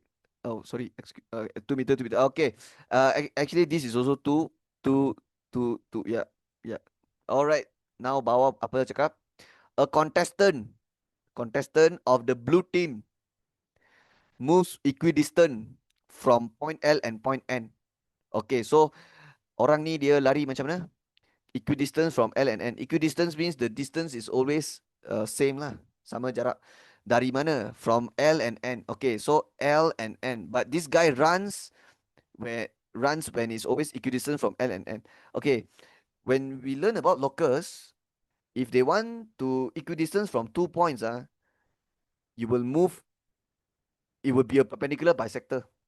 It will be a perpendicular bisector of these 2 points, right? So if I want to be equidistant from these 2 different points, it will be a perpendicular bisector. What is perpendicular bisector? It means you will cut these 2 points in the middle. Yeah, it just cut these 2 points in the middle. So where do you cut it? In the middle, it will be like here. Okay, so this is the first contestant punya apa? Okay, let me make this tebal sikit. Jadikan dia thick. Okay, okay, not thick enough. Come, lagi thick. Ambil kau. Okay, enough. So now, that's the blue team lah. Okay, at the same time, a contestant of the red team move 2 meter constantly from point S. Okay, this will be a circle lah. And then determine the intersection point between path of blue team and the red team. Okay, let's draw the red team punya locus. So the contestant of red team what move 2 meter constantly from S. So where is point S? This one, right? This is the point S. So this red team punya contestant he run always 2 meter from S. That means imagine I ikat satu kambing. Okay, kambing. Okay, I malas want to draw kambing lah, but just imagine this is a kambing and the tali I only set it at 2 meters. So tell me, where do you think the kambing can move? It will only be moved in the circle, right? Because the tali is only 2 meter, so it will be a circle lah. That's why I said this. Okay, of course this one is not kambing lah. It's a contestant, right? And also takkan lah you ikat tali dekat contestant, right? Okay, so the contestant is moved like 2 meter away from the S. Okay, so it will be a circle with a radius exactly 2 meter. Okay, it will be like exactly like that lah. Exactly 2 meter. Okay, or you can even use compass to do it. Just take a compass, throw the guide S, open until here 2 meter, and then just circle. Okay. Okay, so this is how it looks like. Like that. Okay. Okay, actually I use the wrong color already. It should this red color line should be blue color, blue team, and then the red team one I go and use blue color. But it's whatever lah, whatever. It's not important. They're asking for intersection point, right? So what is the intersection? The persilangan for the blue line and the red line. It's here. This is the first time the red line and the blue line meet, and then the other point they meet is here. So it's M and Q. So let's go to A, B, C, D and look for the answer M and Q. All right, I don't see Q here, but I see M here. So that is that's the answer lah, M, right? So remember, if you look drew locus and if it's from two different points equidistance, it will be a perpendicular bisector cut in the middle. If they want a fixed distance from one point, then it will be a circle. And then the fixed distance, that will be the radius. All right, that's all. 24, what chapter? This one is Form 5, Chapter 5, the transformation. Diagram 9 shows two triangles, 1 and 2, drawn on a square grid. Let's see 1 and 2. Okay, one small, one big. Triangle 2 is the image of triangle 1 under enlargement. Okay, whenever I teach this chapter, I will always tell my students, label the image object if they got mentioned lah. If they got mentioned in the question, siapa image, siapa object, make sure you straight away write it. Okay, yeah, straight away write it always. Okay, so triangle 2 is the image, so I will go here and write I. Triangle 1, then automatic this one object already lah. Okay, so it means you start from this small triangle and then you end up with the big triangle. Okay, so after enlarge you will get the big one. Tak semestinya yang besar is image. Sometimes the small one can be image also. That's why you have to read carefully and label nicely. Okay, which of the point A, B, C, D is the center of enlargement? Okay, to find center of enlargement, you just need to use a ruler and just draw line, join line only. You don't need compass. Okay, compass is only when you find the rotation center when it's rotation 90 degree. This one no need, just join line. So how do you join? Okay, you don't simply join like that. It has to be joined with the corresponding point. So this is before enlarge, after enlarge is this one. So the corresponding point is with this one. So you join. And then the next one, okay, this is the 90 degree vertex. So join with the 90 degree vertex also lah. So just join. Okay, you see the answer already lah. Okay, let's join the last one also like that. Okay, it's very clear lah. All the line intersect at C. So C is the center of enlargement. So remember, finding center of enlargement, it just requires you to join all the corresponding point using ruler. Then you will get it already. Okay, nothing much to explain. That's all. All right, 25. Diagram 10 shows a plot of land in the shape of a trapezium owned by Nora. Oh, this is a land. Okay, so this is the land. Okay, a piece of land, tanah. And here they write rambutan, mango, pineapple. So I'm assuming she's using this land to plant the rambutan, mango, pineapple. But I don't know. Let's read the question. She divided the land into 3 congruent, section to be planted with 3 different types of trees. Okay, yeah. So the land she divided into 3 portion, and then these 3 portion they are congruent. Okay, what is congruent? Okay, congruent. You learn it in Form 5, Chapter 5 also. It's it means same shape and same size. Same shape and same size. Okay, it means they are exactly the same size and also same shape. That's what it means by congruent. That means if the length here is 120, it means for the second trapezium here, second small trapezium here, ada juga satu yang 120. Okay. And if it's 48 here, then there is like a 48 on the mango trapezium also. Okay. Okay, let's try to label as much as I can. Okay. If I look at the paling besar punya trapezium, this is 192, this is 120, right? But if I divide into three section, so you can see that you will get three trapezium. Okay. And we all know trapezium will have two parallel sides. And you can see clearly one is shorter, one is longer, right? Okay. So the 48 is the length of the shorter side. Okay. So imagine this mango one. Where do you think is the 48? Is here lah. Because this is two line is parallel. And then 48. The short side is 48. For rambutan, there's also two parallel side, but you have to take the shorter one, right? 48. So like that. Okay. Alright, so far okay. Okay, apa lagi yang saya boleh buat? Okay, 120 meter is the distance, the perpendicular distance between the two parallel side. So this for mango, two parallel side, the distance horizontal between is 120. Same for the rambutan also lah, two parallel 120. Okay. Oh, they also give us the 192 here, right? That's the whole height here lah. Okay. Okay, can I take 192 minus 48 to get here? I don't think so. Because 192 is not the jumlah total panjang here. 192 is the tinggi here, right? And the tinggi here is not the same with the tinggi here. Okay, this one is a bit shorter one. Okay, so how do I do it? Okay, tak apa, we baca soalan, see what they want first. So if she wants to fence the mango section, okay, you see the word fence, please think about perimeter. Okay, perimeter, because fence means pagar. Pagar is always about perimeter. Okay, so you want to fence the mango section, it means you want nak fence ini, and then fence ini, fence ini, and then fence ini. And then they said calculate the length of the fence needed in meter. Okay, the unit tak ada masalah already because everything is in meter here. But they want length of fence needed. So you want to find here plus here plus here plus here lah. But we have a problem. We have 120 plus 48, but we don't have this length. We don't have. And this one is also we don't have.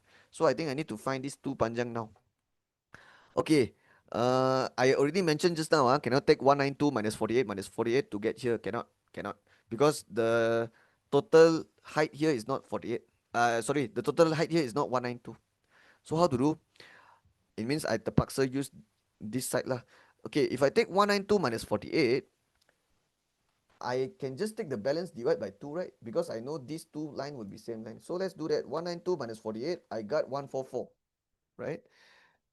Okay, the 144 will be here and here add together. But since they are congruent, this side and this side mesti sama one. Because you remember the 48 here is same with 48 here also, right? They are congruent ma. So definitely this and this will be same also. So I can just take the 144 divide by 2 to get 72, 72. And this will be 72 because, yeah, you know why, right? Because got one pair, got parallel side. The long one is 72. This one parallel side, this one long one 72, right? Okay, the last line I need to find is this sengit line. Okay, how to find the sengit line panjang? Okay, let me just erase this. Okay, I think to find this sengit line, you have to form a right angle triangle. You have to use right angle to find it. And how you do that is you gonna potong the line. You have to potong, buat satu line, potong macam tu, right? And the reason you're doing this is because you want to use Pythagoras theorem.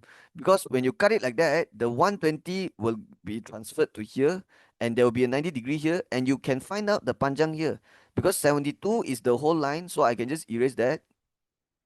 And then if you cut it, when you cut it like this, the 120 sama atas bawah. So the 48 kiri kanan pun sama lah. But if you remember, the whole here is 72. So if I take 72 minus 48, I can get this small portion. So 72 minus 48 is 24. So now to find the second one, you can use Pythagoras theorem. Okay. Okay, when you have two of the side of the right angle triangle, you can find the remaining side using Pythagoras theorem. So the formula will be square root, bracket square, bracket square. This is 120, this is 24. Okay, plus or minus. Okay, if you're finding the longest side, hypotenuse, you will always plus, right? Yeah, because you're finding the longest side. So you will take this one plus. Okay. If you're not finding the longest side, then you minus. Okay, press this and let's see what I get. Okay, let me tekan calculator. You tunggu saya. Okay, in decimal, the answer is 122.376. So it's just right 122.38 lah. Okay. Okay, now I have the Senget Panjang, which is 122.38. So the final step is what? Find the perimeter lah. So 122.38 plus 72 plus 120 plus 48. That's the mango section perimeter, right? They're asking for mango section. So you plus all these in your calculator and you will get the answer C, 362.38. Okay. Yep, that's all.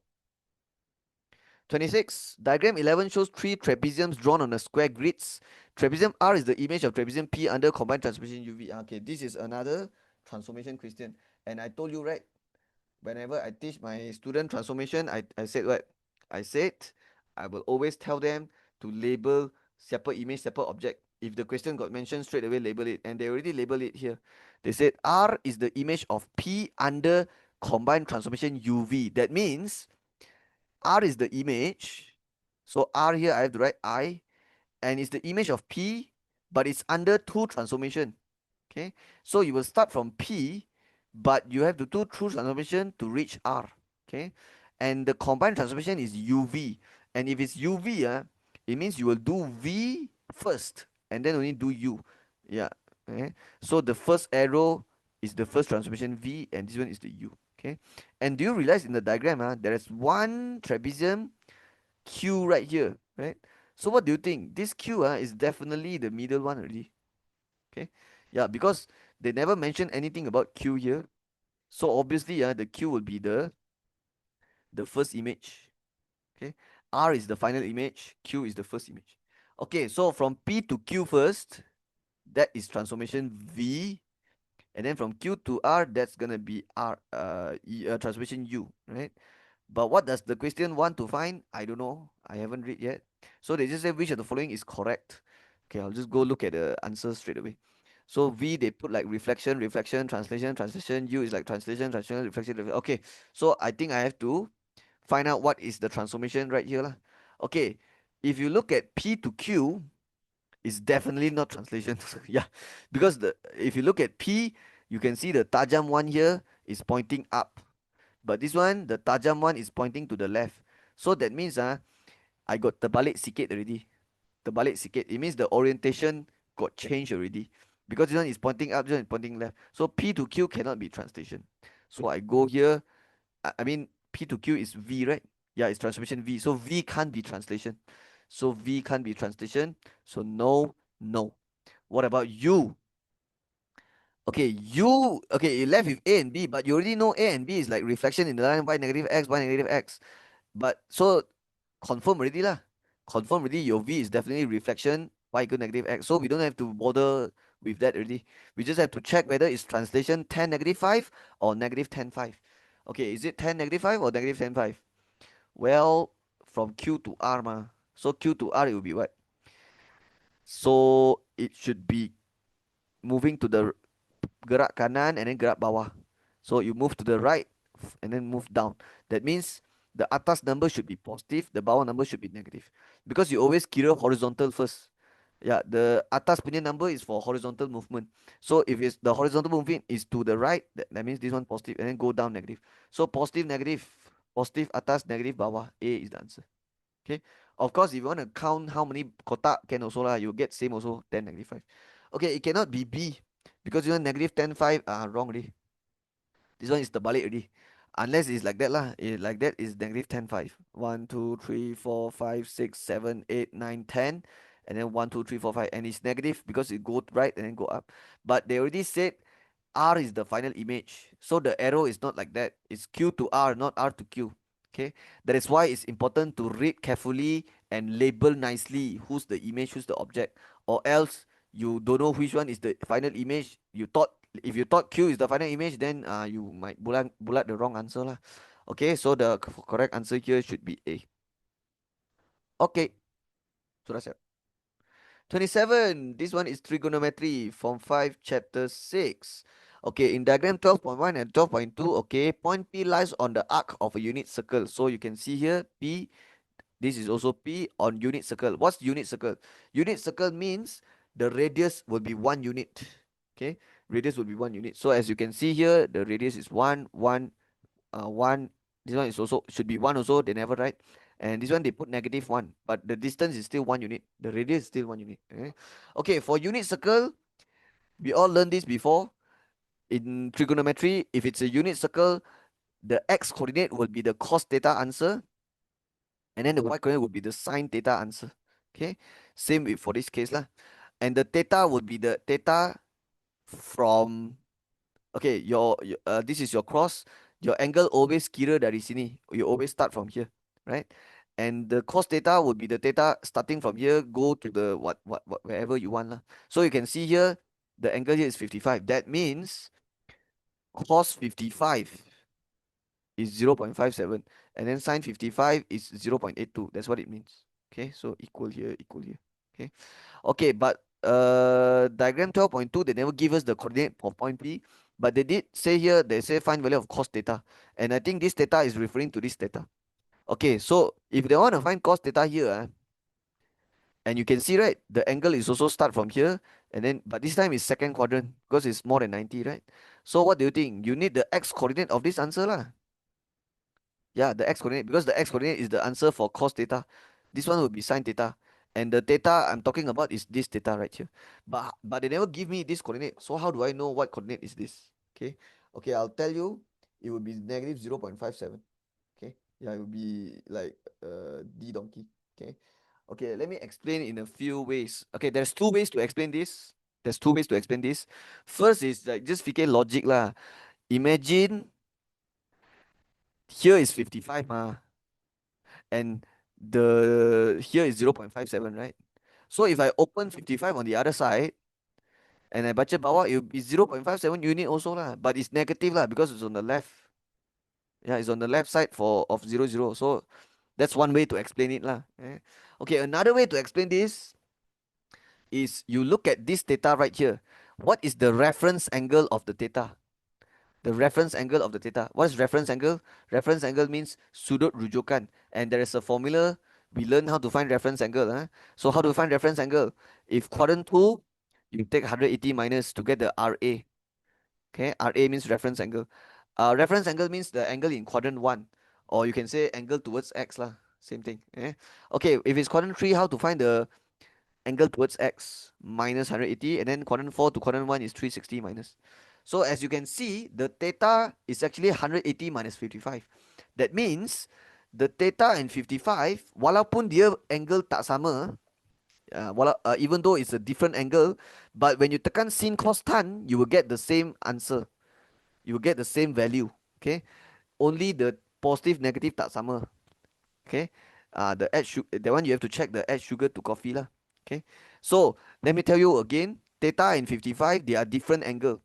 You can see theta is a big angle, this 55 is a smaller angle. But the sin cos tan for both these angle will give you the same answer. Because they are corresponding angle for each other. They are just in different quadrant, but they are corresponding angle. So they will give you the same answer. Just the positive negative maybe tak sama. Okay. Tak semestinya sama lah. Because you have to check add sugar to coffee. So if this angle and this angle sama, that means cos theta and cos 55 will give you same answer. So if cos 55 is 0.57, cos theta also 0.57. But you have to check add sugar to coffee, and you can see this is the theta is second quadrant, and second quadrant only sign positive. Now you're finding cos, so letak negative. So that's why the answer is D. Right? So that's another way to know it lah, to explain it. So hope you understand. That's all. 28, also from 5 chapter 6, trigo. Yeah, because you see this sine graph, then you know already. Okay, diagram 13 shows the graph of y equals sine x. So this one is sine x. 1x. It means 1 sine graph dalam 360. Okay. What is the coordinate of point Q? Okay, we are doing objective. So we can straight away eliminate the answer yang tak make sense. So this one is wrong already. Because point Q, the x coordinate will be between 180 and 270. How can it be negative 0.5? B also wrong. So it's either 225 or 210. The y coordinate confirm lah. The y coordinate confirm is negative 0.5. Yeah, negative 0.5, negative 0.5. Okay, is it 210 or 225? Okay, you can sub this coordinate inside the equation because point Q, you already, okay, you are trying to find the x coordinate. So I'll just write x. The y coordinate is negative 0.5, right? And since this point got passes through this curve, you can sub into the equation of this. Yeah. Okay. Okay, it's not curve lah. It's called, it's the sine graph. Yeah, I call it curve. So yeah, it's not curve, it's a sine graph. So you can see this point is actually on the sine graph. It passes through the sine graph, so we can sub inside. So it becomes y equals sine x, right? It means sine x equals to y, and the y is negative 0.5. And how do you find the x?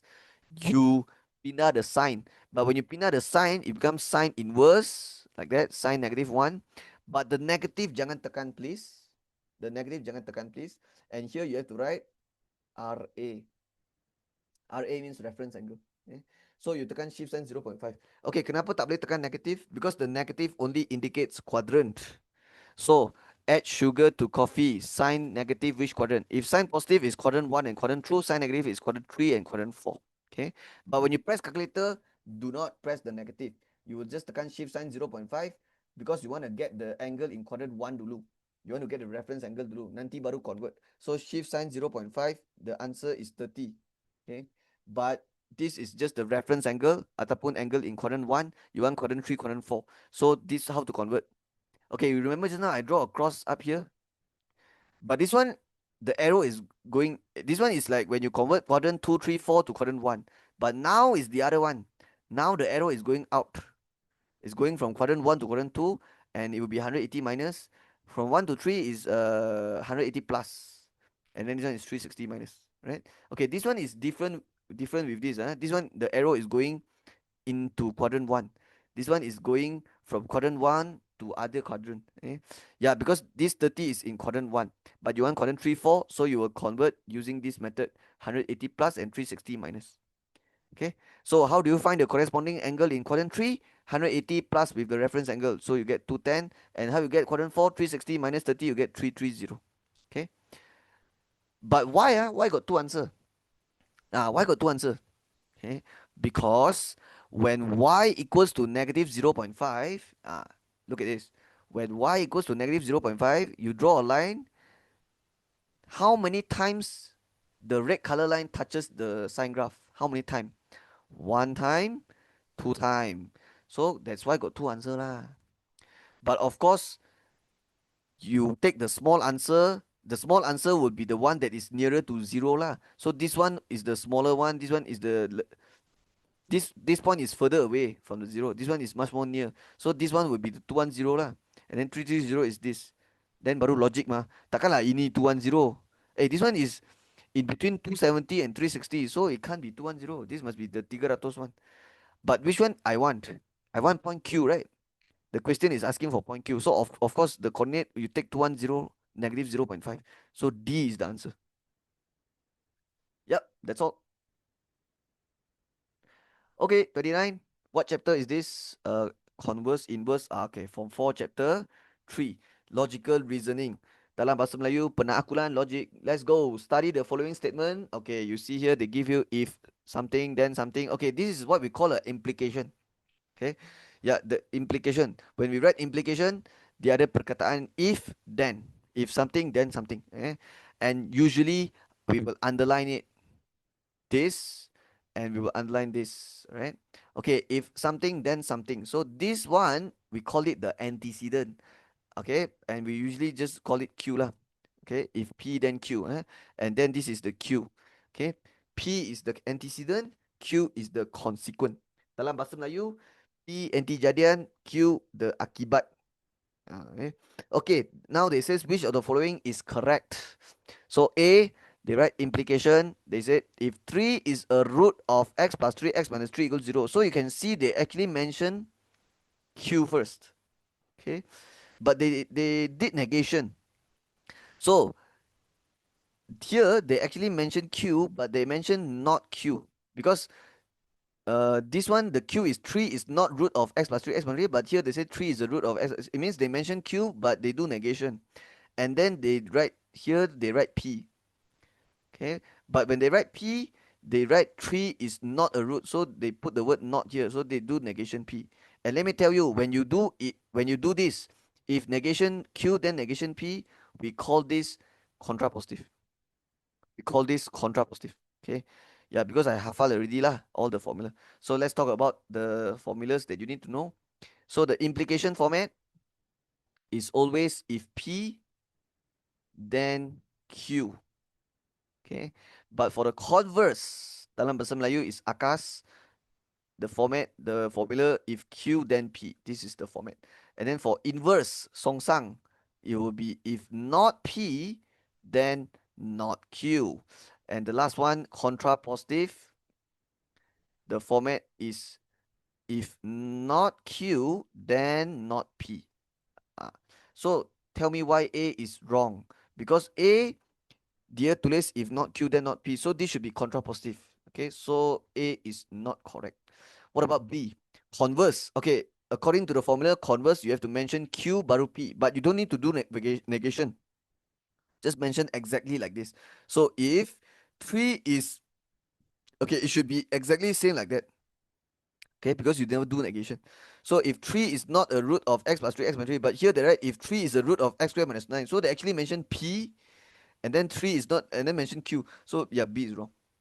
Okay, B is wrong. Okay, okay. What about C? Inverse. According to the formula I write here, inverse you should mention P first, but we have to do negation. So the inverse would be if 3 is not root of x squared minus 9. So let's see if 3 is not root of x. Okay, so far is correct because they write the negation P here. Okay, let's check whether they got do negation Q here. 3 is not a root, but when you do negation, it becomes 3 is a root of x plus 3x minus 3. So 3 is a root. So yeah, this is correct. So C is the answer. Yeah, C is correct. Because for inverse, they write if not P, then not Q. So that's correct. Okay, D, let's see why wrong. If 3 is not a root of x plus 3, so they mention Q without doing negation. And then 3 is a root of x squared minus 9. Okay, they also mention P. So this one is if Q, then P lah. If Q, then P. So this one is converse. But why is this wrong? Because they write contrapositive here. Yeah, so C is the answer. Okay, so make sure you remember all this. Okay, all right, that's all. Okay, number 30. Diagram 14 shows the first 3 arrangements of cones of the same size. So these are all cone, same size. And you can see the first arrangement got 3 cone. So I'll just write n equals 3. And then this one got how many cone? Like 1, 2, 3, 4, 5. Okay, and 5. This one is n equals 1, 2, 3, 4, 5, 6, 7. Okay, it is given that the diameter and the height of each cone 6 cm and 7. So 6 is diameter, 7 is height. Okay, usually when we use formula, we don't use the diameter one, we use radius. So let's just write down here one cone. The radius is, okay, why so ugly my cone? Okay, so like that. So the radius is 3 cm. Okay, yeah, usually we don't use diameter for the calculation, so we use, I'll just take the diameter, divide 2 become 3, and then the height will be the vertical height and the height is 7 cm. Calculate the total volume in cm cube of the cone in the 6th arrangement, and they want in cm cube, which is good because the information here is in cm also, and then they want the cone in the 6th arrangement, right? Okay, so what I'll do now, I will write down the volume of cone formula lah. If you don't know this formula, you can't do this question. Okay, what is the volume of cone formula? It will be 1 over 3 times with the volume of cylinder. Okay, so volume of cylinder is pi r square h, but since cone you have a tajam here, so it'll be 1 over 3 pi r square h. That is the formula for volume cone. Right? So let's try to sub in the radius and the height. Radius is 3, height is 7.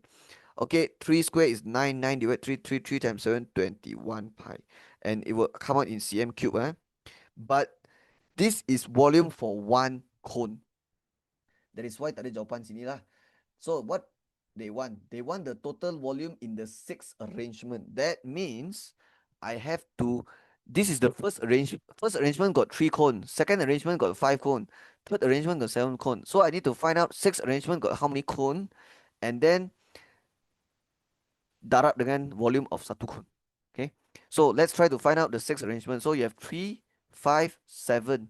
This one is the first T1, second T2, T3. I need the T4, T5, T6 here. Right? So let's find out here. So when you go to the next arrangement, you kena tambah 2 kan. So 3 become 5, you plus 2.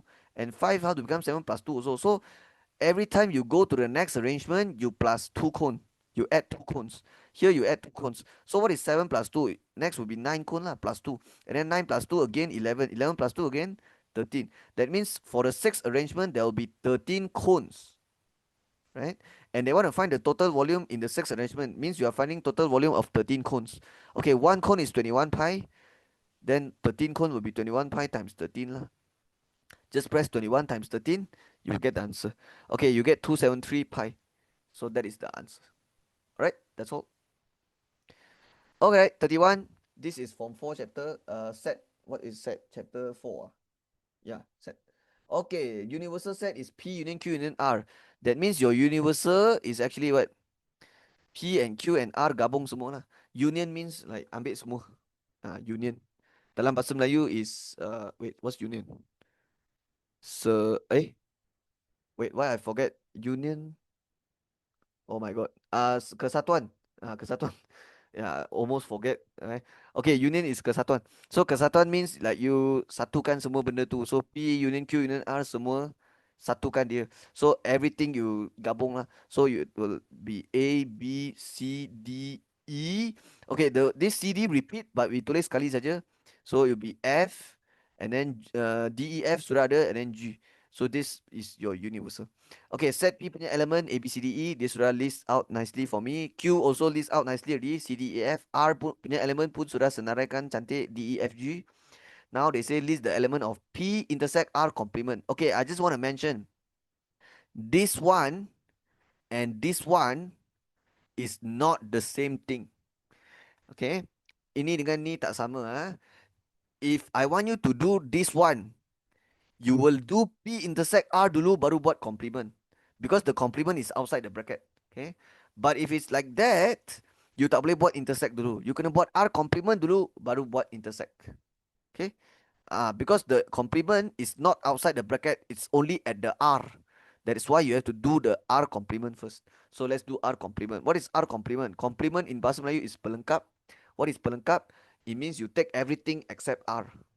Okay. So again, what is R complement? Everything except R. And when I say everything, I mean everything in universal. Okay, in the universe. So set R is D, E, F, G, but I want everything except D, E, F, G. So everything in the universal set except D, E, F, G. So it will be A, B, C. That is the universal. Sorry, that is the R complement. Now only I will do P intersect R complement. So for P intersect R complement, I will focus on my set P and I will focus on my set R complement and I will get the intersection. Okay, this symbol is intersect. It's called intersect. So in Bahasa Melayu is the persilangan. And how you find persilangan is you find the same element. Okay, the element that they both have. So they both have what? So the intersection will be A, B, B, C, C. So the answer is A, B, C. So the answer is B boy. Okay.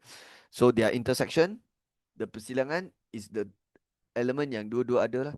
So they both have ABC, so that is the intersection. Okay, that's all. Okay, 32. This also looks like a set question. So let's read. Diagram 15 shows set G, M, and S. Okay, I see it. It is given that the universal set is S union G union M. So this one, the union of these three set will be the universal. Okay, set G is student who like geography. Okay, if you are my student, you will know what I will do now. Definitely you will know. Okay, I will go to G and write geography. Eh? Eh?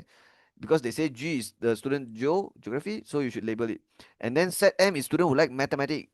Go to M here, write maths. Yeah, you should write this so that you know what this set represents. Okay, set S represents student who like science. So science is the set S. Okay. So can you tell me what is this?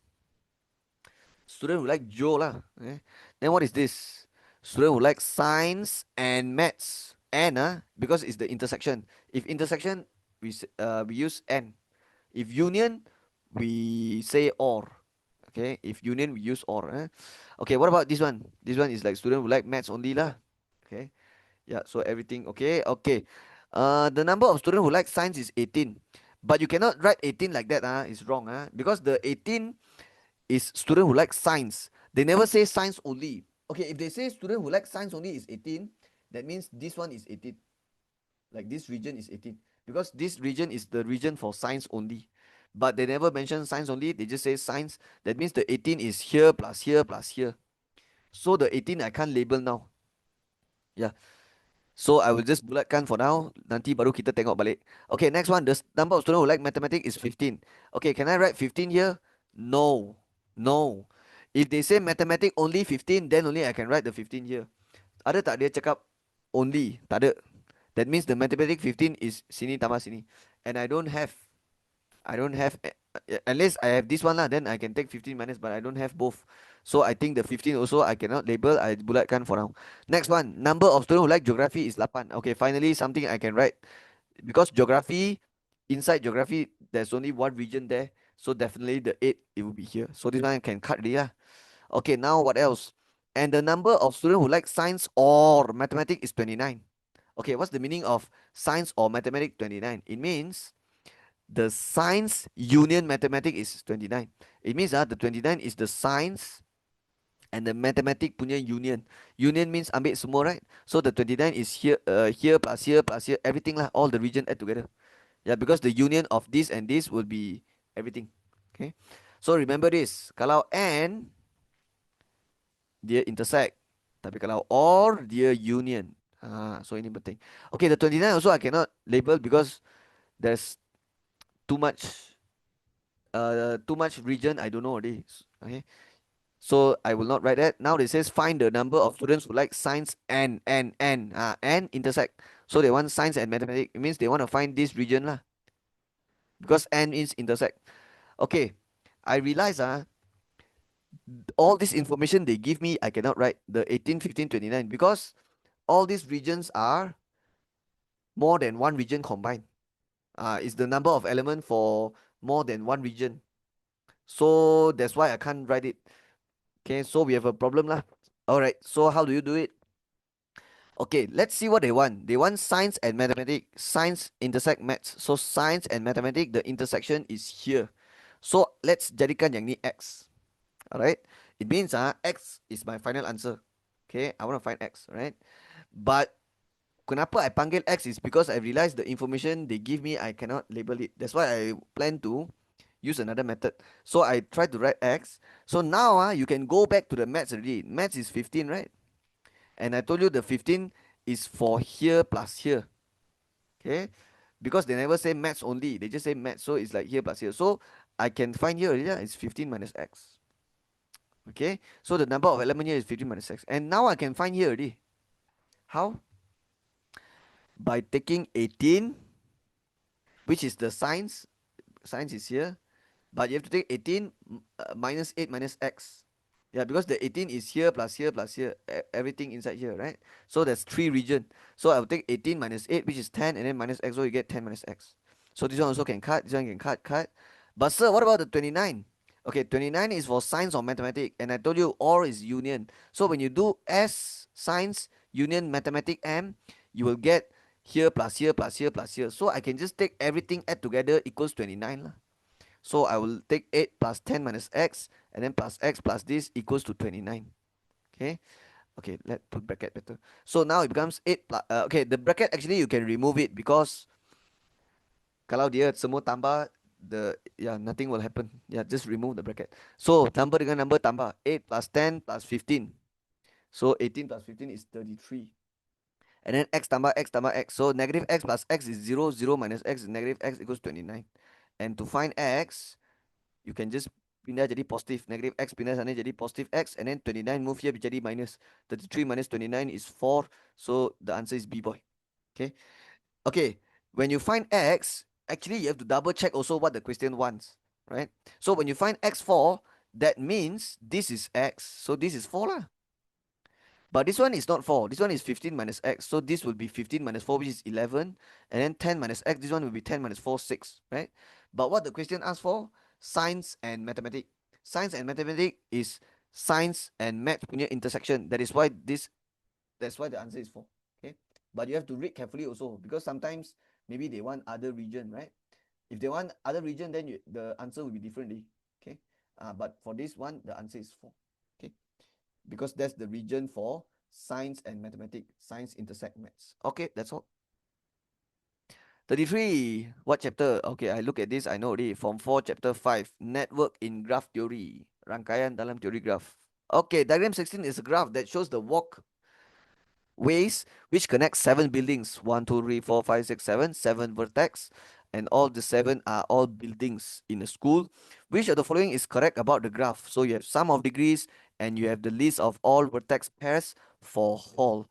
Alright, let's find out the sum of degrees. The sum of degree formula, okay, this is the symbol we use for sum degree of all vertex. The formula is 2 times NE.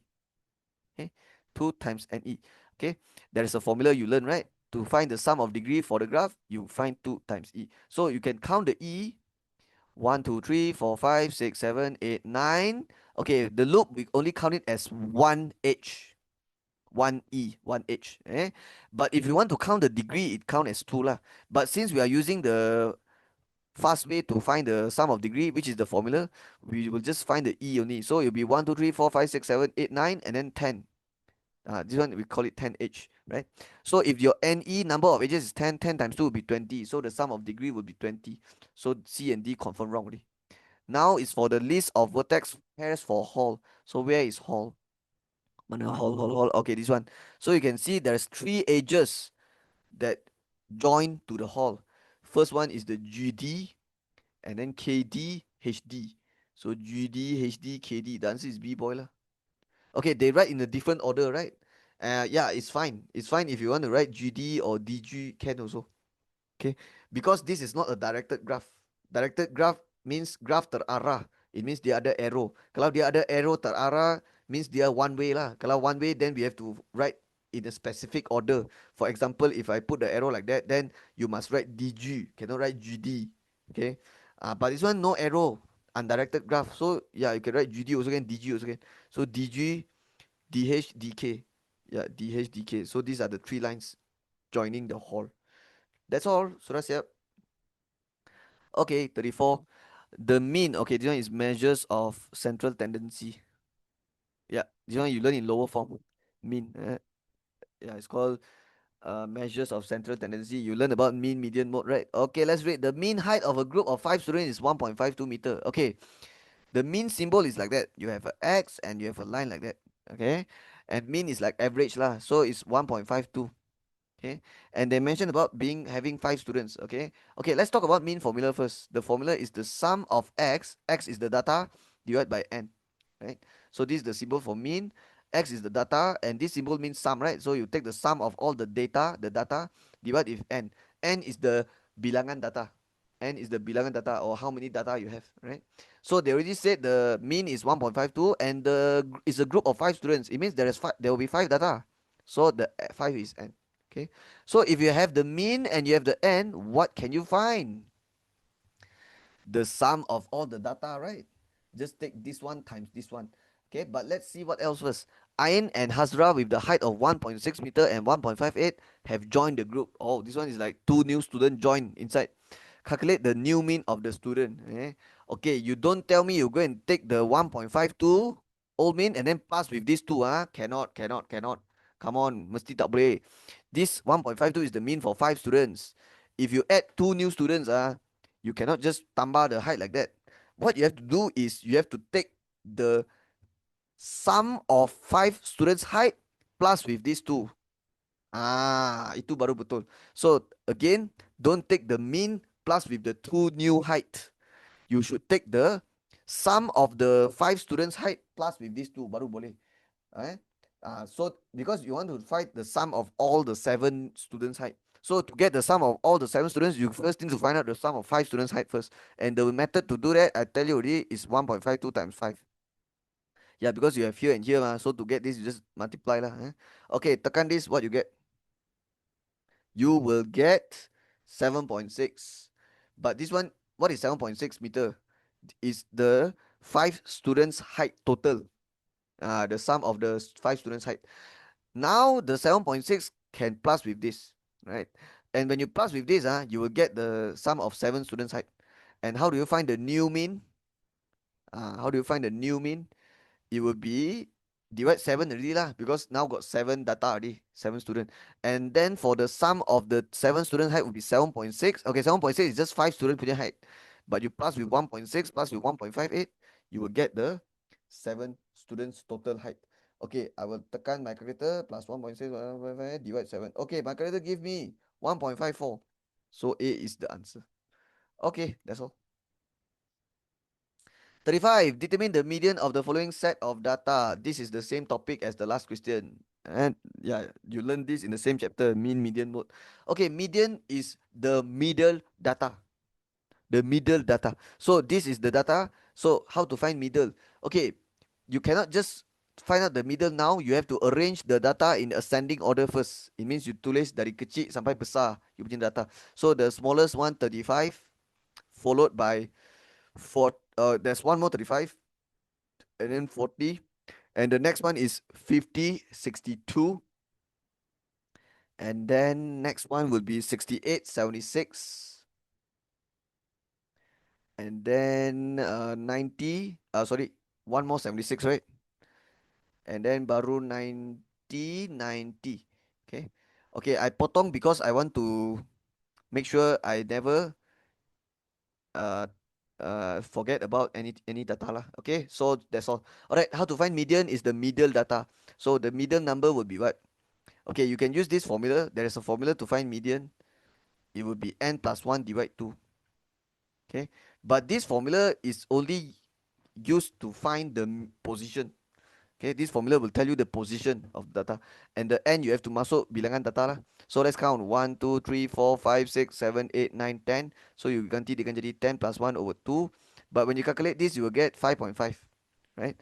But the median is not 5.5. This is just the position. So it's it means the median is at the 5.5 position. Maksudnya this formula is used to calculate the kedudukan, not the actual median. It's just this formula tells you the position sahaja. So let's count the 5.5 data. So 1, 2, 3, 4, 5, 6. So 5.5 will be the 62 and 68, 62, 68 middle number. So what you have to do is take these two numbers, divide plus and divide 2 lah. It means you find the midpoint lah. So find the titik tengah, the tengah-tengah, 62 and 68 tambah and then bahagi 2. So I tekan calculator, my calculator give me 65. So that is the answer. Okay. Okay, another way to do it is you just cut like that lah. Cut, and then cut, and then if you left with two numbers, you take the two numbers, add together, divide 2. Can also, you get the same. Alright, sama saja. Okay, that's all. 36. What chapter is this? Form 4, chapter 9. Probability, kebarangkalian. Okay, a society has a total of 24 Form 3 and Form 5 students. It is given that 5 or 8 of them are Form 5 students. Okay, so this is definitely probability. 24 is the total. So total, and you have some Form 3 students and you have some Form 5 students. And the 5 or 8 is Form 5. So Form 5 punya probability 5 or 8. So can I find the bilangan Form 5? Yes, just take 24 times 5 or 8. And if you press that in your calculator, you get 15. So you have 15 for 5 students, and you can find Form 3 lah. Just take 24 minus 15, you dapat 9, right? Okay, what else? There are 4 new Form 3 students join the society. So you have to plus 4 lah. Okay. But if you plus 4 Form 3, the total also plus 4. Okay. So now they say calculate probably that the Form 3 student is chosen. So the Form 3 will be 9 plus 4. Okay, the property formula is TA equals to NA over NS. Okay. Okay, what's the meaning of this? So let's say if I want to find probability of boy, it means your A is boy lah. So what's the formula? NA, which is number of boy, divide with NS. NS is the total. Okay. So probability of boy will be number of boy divide total. What if this one is probability of girl? Then it will be number of girl divided by total lah. So your A depends on what you want, right? So for this case, is Form 3 student. So this one is the probability of Form 3 student. It will be the NA, which is number of Form 3 student divide total. Okay, the total will be 28. And then number of Form 3 student is 9 plus 4, 13. So the answer is B, boy. Okay, it's quite easy, this one. So that's all. Okay, 37. This is also measures of dispersion. Yeah, just looking at the diagram, I know already. It's dot plot. Okay. So it's Form 4, Chapter 7. Yeah. Measures of dispersion for ungrouped data. Okay, for ungroup, Form 5 is for group, this one is ungroup. Okay, diagram 17 shows a dot plot titik of a body mass index, the BMI, reading for a group of 20 students. So they survey 20 students and they record all the 20 students BMI and they draw a dot plot, okay, using the data. So there should be a 20 dots here. Okay, if you count, there should be 20. So you can see ada BMI yang berapa? 15, 16, 17. This one is 17, right? Yeah, because from here to here plus 5. And there's 10 kotak here. So 5 divide 10, satu kotak 0.5. So 15, 16, 17. Okay, yang BMI 17, satu orang. And then BMI 18, satu orang. And then BMI 19 ada, empat orang. And you faham lah maksud saya. These are all the frequency lah. Bilangan dot is the bilangan frequency. Okay, calculate the difference, means the bezel, between the mode value and the smallest value of BMI. Okay, I can see the smallest value BMI already is 17. Okay, but they want to find difference between mode and the smallest value. Difference means kena ambil besar tolak kecil lah. But let's find out the mode value. What is mode? Mode will be the data with the highest frequency. Data that appear the paling banyak kali. Data yang muncul paling banyak kali. Data that has the highest frequency. So which the data is BMI. So which BMI appear the most? 20 lah, because you see it has a lot. 1, 2, 3, 4, 5. So it's 20. Okay. Okay. Some student they will say 5. They will think like the mode is 5 because they say, sir, got 5 dot ma. So it's 5. No, 5 is the kekerapan. That's the frequency. Okay. That's not the data. That's just how many times it appears. Okay. What you want now is the data with the highest frequency. So it's 20. So the difference is 20 minus 17. So the answer is A. 3. Okay. Okay. 38. Another measures of dispersion question again. Yeah. So let's go. Table 5 shows the values of sigma x and sigma x squared for 9 students in a quiz. Okay, 9 is definitely the n because that's the bilangan data lah. Ada 9 students, so ada 9 data. So the n is 9. Okay, what is this? The sum of x. It means the sum of all data. Okay. And then what is this? Sum of x squared. It means all the data square and then total up. This is the value. Okay, calculate the variance of the data. Okay, what's the formula for variance? The formula is take the sum of data square over with n minus with mean square.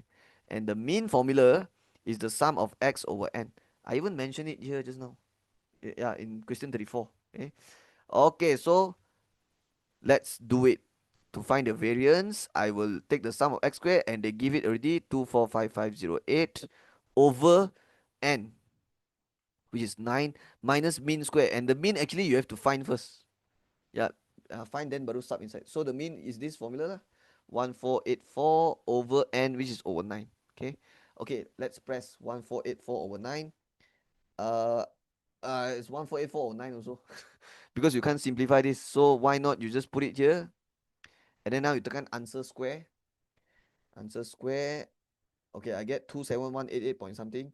But I will tekan 245508 over 9 minus answer. 245508 over 9 minus answer.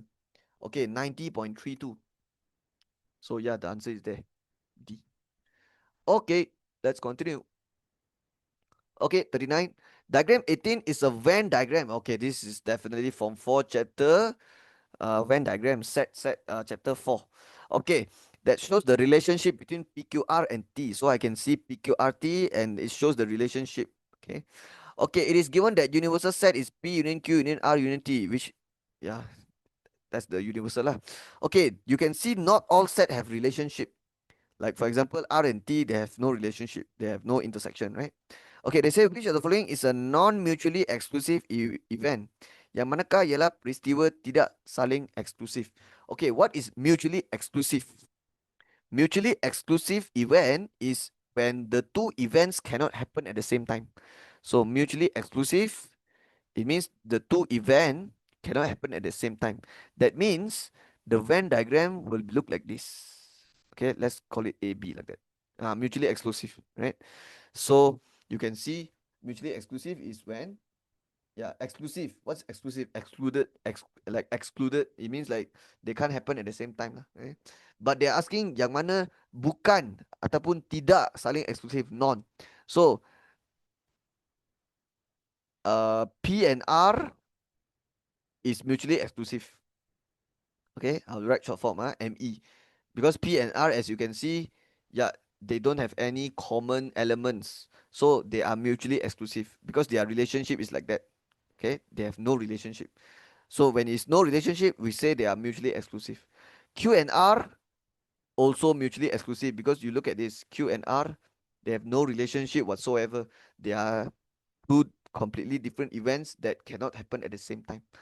P and Q, can they happen at the same time? Yes, because P and Q there is a common element 3, so B is a non-mutually exclusive, right? What about R and T? Okay, R and T they cannot happen at the same time because set R and set T they don't have any common element. So this one is mutually exclusive. Okay, so remember mutually exclusive is when two events cannot happen at the same time and the relationship is like that. They have no relationship. Okay, but they ask for non-mutually exclusive. So you will look for set yang other relationship, which is P and Q. Because set P is 1, 2, 3, Q is 3, 4. So they can happen at the same time because they both have 3. They both have the element 3. Okay, that's all. Okay, last question. Let's finish it. Diagram 19 is an O-GIF that shows the speed of cars recorded by a speed track camera in a particular day. Okay, O-GIF, you need to know the x-axis, they will use upper boundary. The y-axis, they will use cumulative frequency. But is that what they ask here? No, they ask for which of the following box plot represents the O-GIF. Okay, the for box plot, you need 5 information to draw the box plot. So the box plot looks something like this, right? Okay, this will be the minimum value, nilai minimum. Okay, and then this will be the maximum value, nilai maximum. And then these 3 lines will be the Q1, Q2, Q3. The first quartile, the median, and the third quartile. Okay. Okay. To get the minimum value, maximum value from the OGIF, you simply just go to the first point and go to the last point, take the x coordinate, 79.5, 139.5. So you go to ABCD, A confirm wrong already. What the hell is this? Why is 0? This one also 0, wrong already. Okay, so it's 79.5, 139.5, 79.5, 139. Okay, so it's either C or D. But you can see the C and D, what's different about it is the Q2. Because you can see the Q1 is like 99.5, 109.5 middle. This one also, yeah, same. This one 109.5 tambah satu kotak. This one 109. So the Q1 and Q3 actually is same for C and D. So I'll be wasting my time if I go and look for the Q1, Q3 because they're both same. Okay. So what you should look for is the Q2. Okay, for C the Q2 duduk dekat sini. And for this Q2 dia duduk dekat 109.5, right? For this one it's not 109.5, it's like yeah, somewhere between 109.5 and 119.5 lah. So I just have to go to the graph and check for my Q2 and see whether my Q2 is 109.5 or not. So what is the Q2 formula? Okay, if you want to find Q2, you first need to take 1 over 2 times the total frequency first. In other words, it's the 60 lah. Okay. If you want first quartile, then 1 over 4 times 60. If it's third quartile, then 3 over 4 times 60. Okay. That's how you find the Q1, Q2, Q3 from your OGIF. You have to do it like that. So 1 over 2 times 60 is 30. Then what you have to do, go to 30 and then draw a dotted line. And the moment you touch, you tarik bawah. Okay. Okay, I don't even care about what is this. I already know the answer. It's C. Okay. How come I know? Is because in D, they put the Q2 at 109.5. And look at this. You know it's not at 109.5. It's somewhere in between 109.5 and 109.5. So it should be in between 109.5 and 109.5. So that's the Q2 line. Okay, in between like that. You don't even need to calculate the sini berapa. Okay, you just have to know it's here, which is 109.5. Satu kotak, dua kotak, tiga, empat, lima, enam. Ini pun satu, dua, tiga, empat, lima, lima, enam. Yeah, so that's the answer, right? Alright, I'm done with the whole paper. Hope you learned something and I hope this video helped you for your revision. Okay, if you find my videos useful, consider subscribing to my channel. I want to hit 20,000. No, I'm just kidding. But yeah, you can subscribe for so that you get notified for my next video lah. And also please send me PDF for the 2025 trial paper. Okay, I already leave my Telegram ID in the beginning of the video. All right, so that's all for this video. I'll see you in the next video. Bye bye.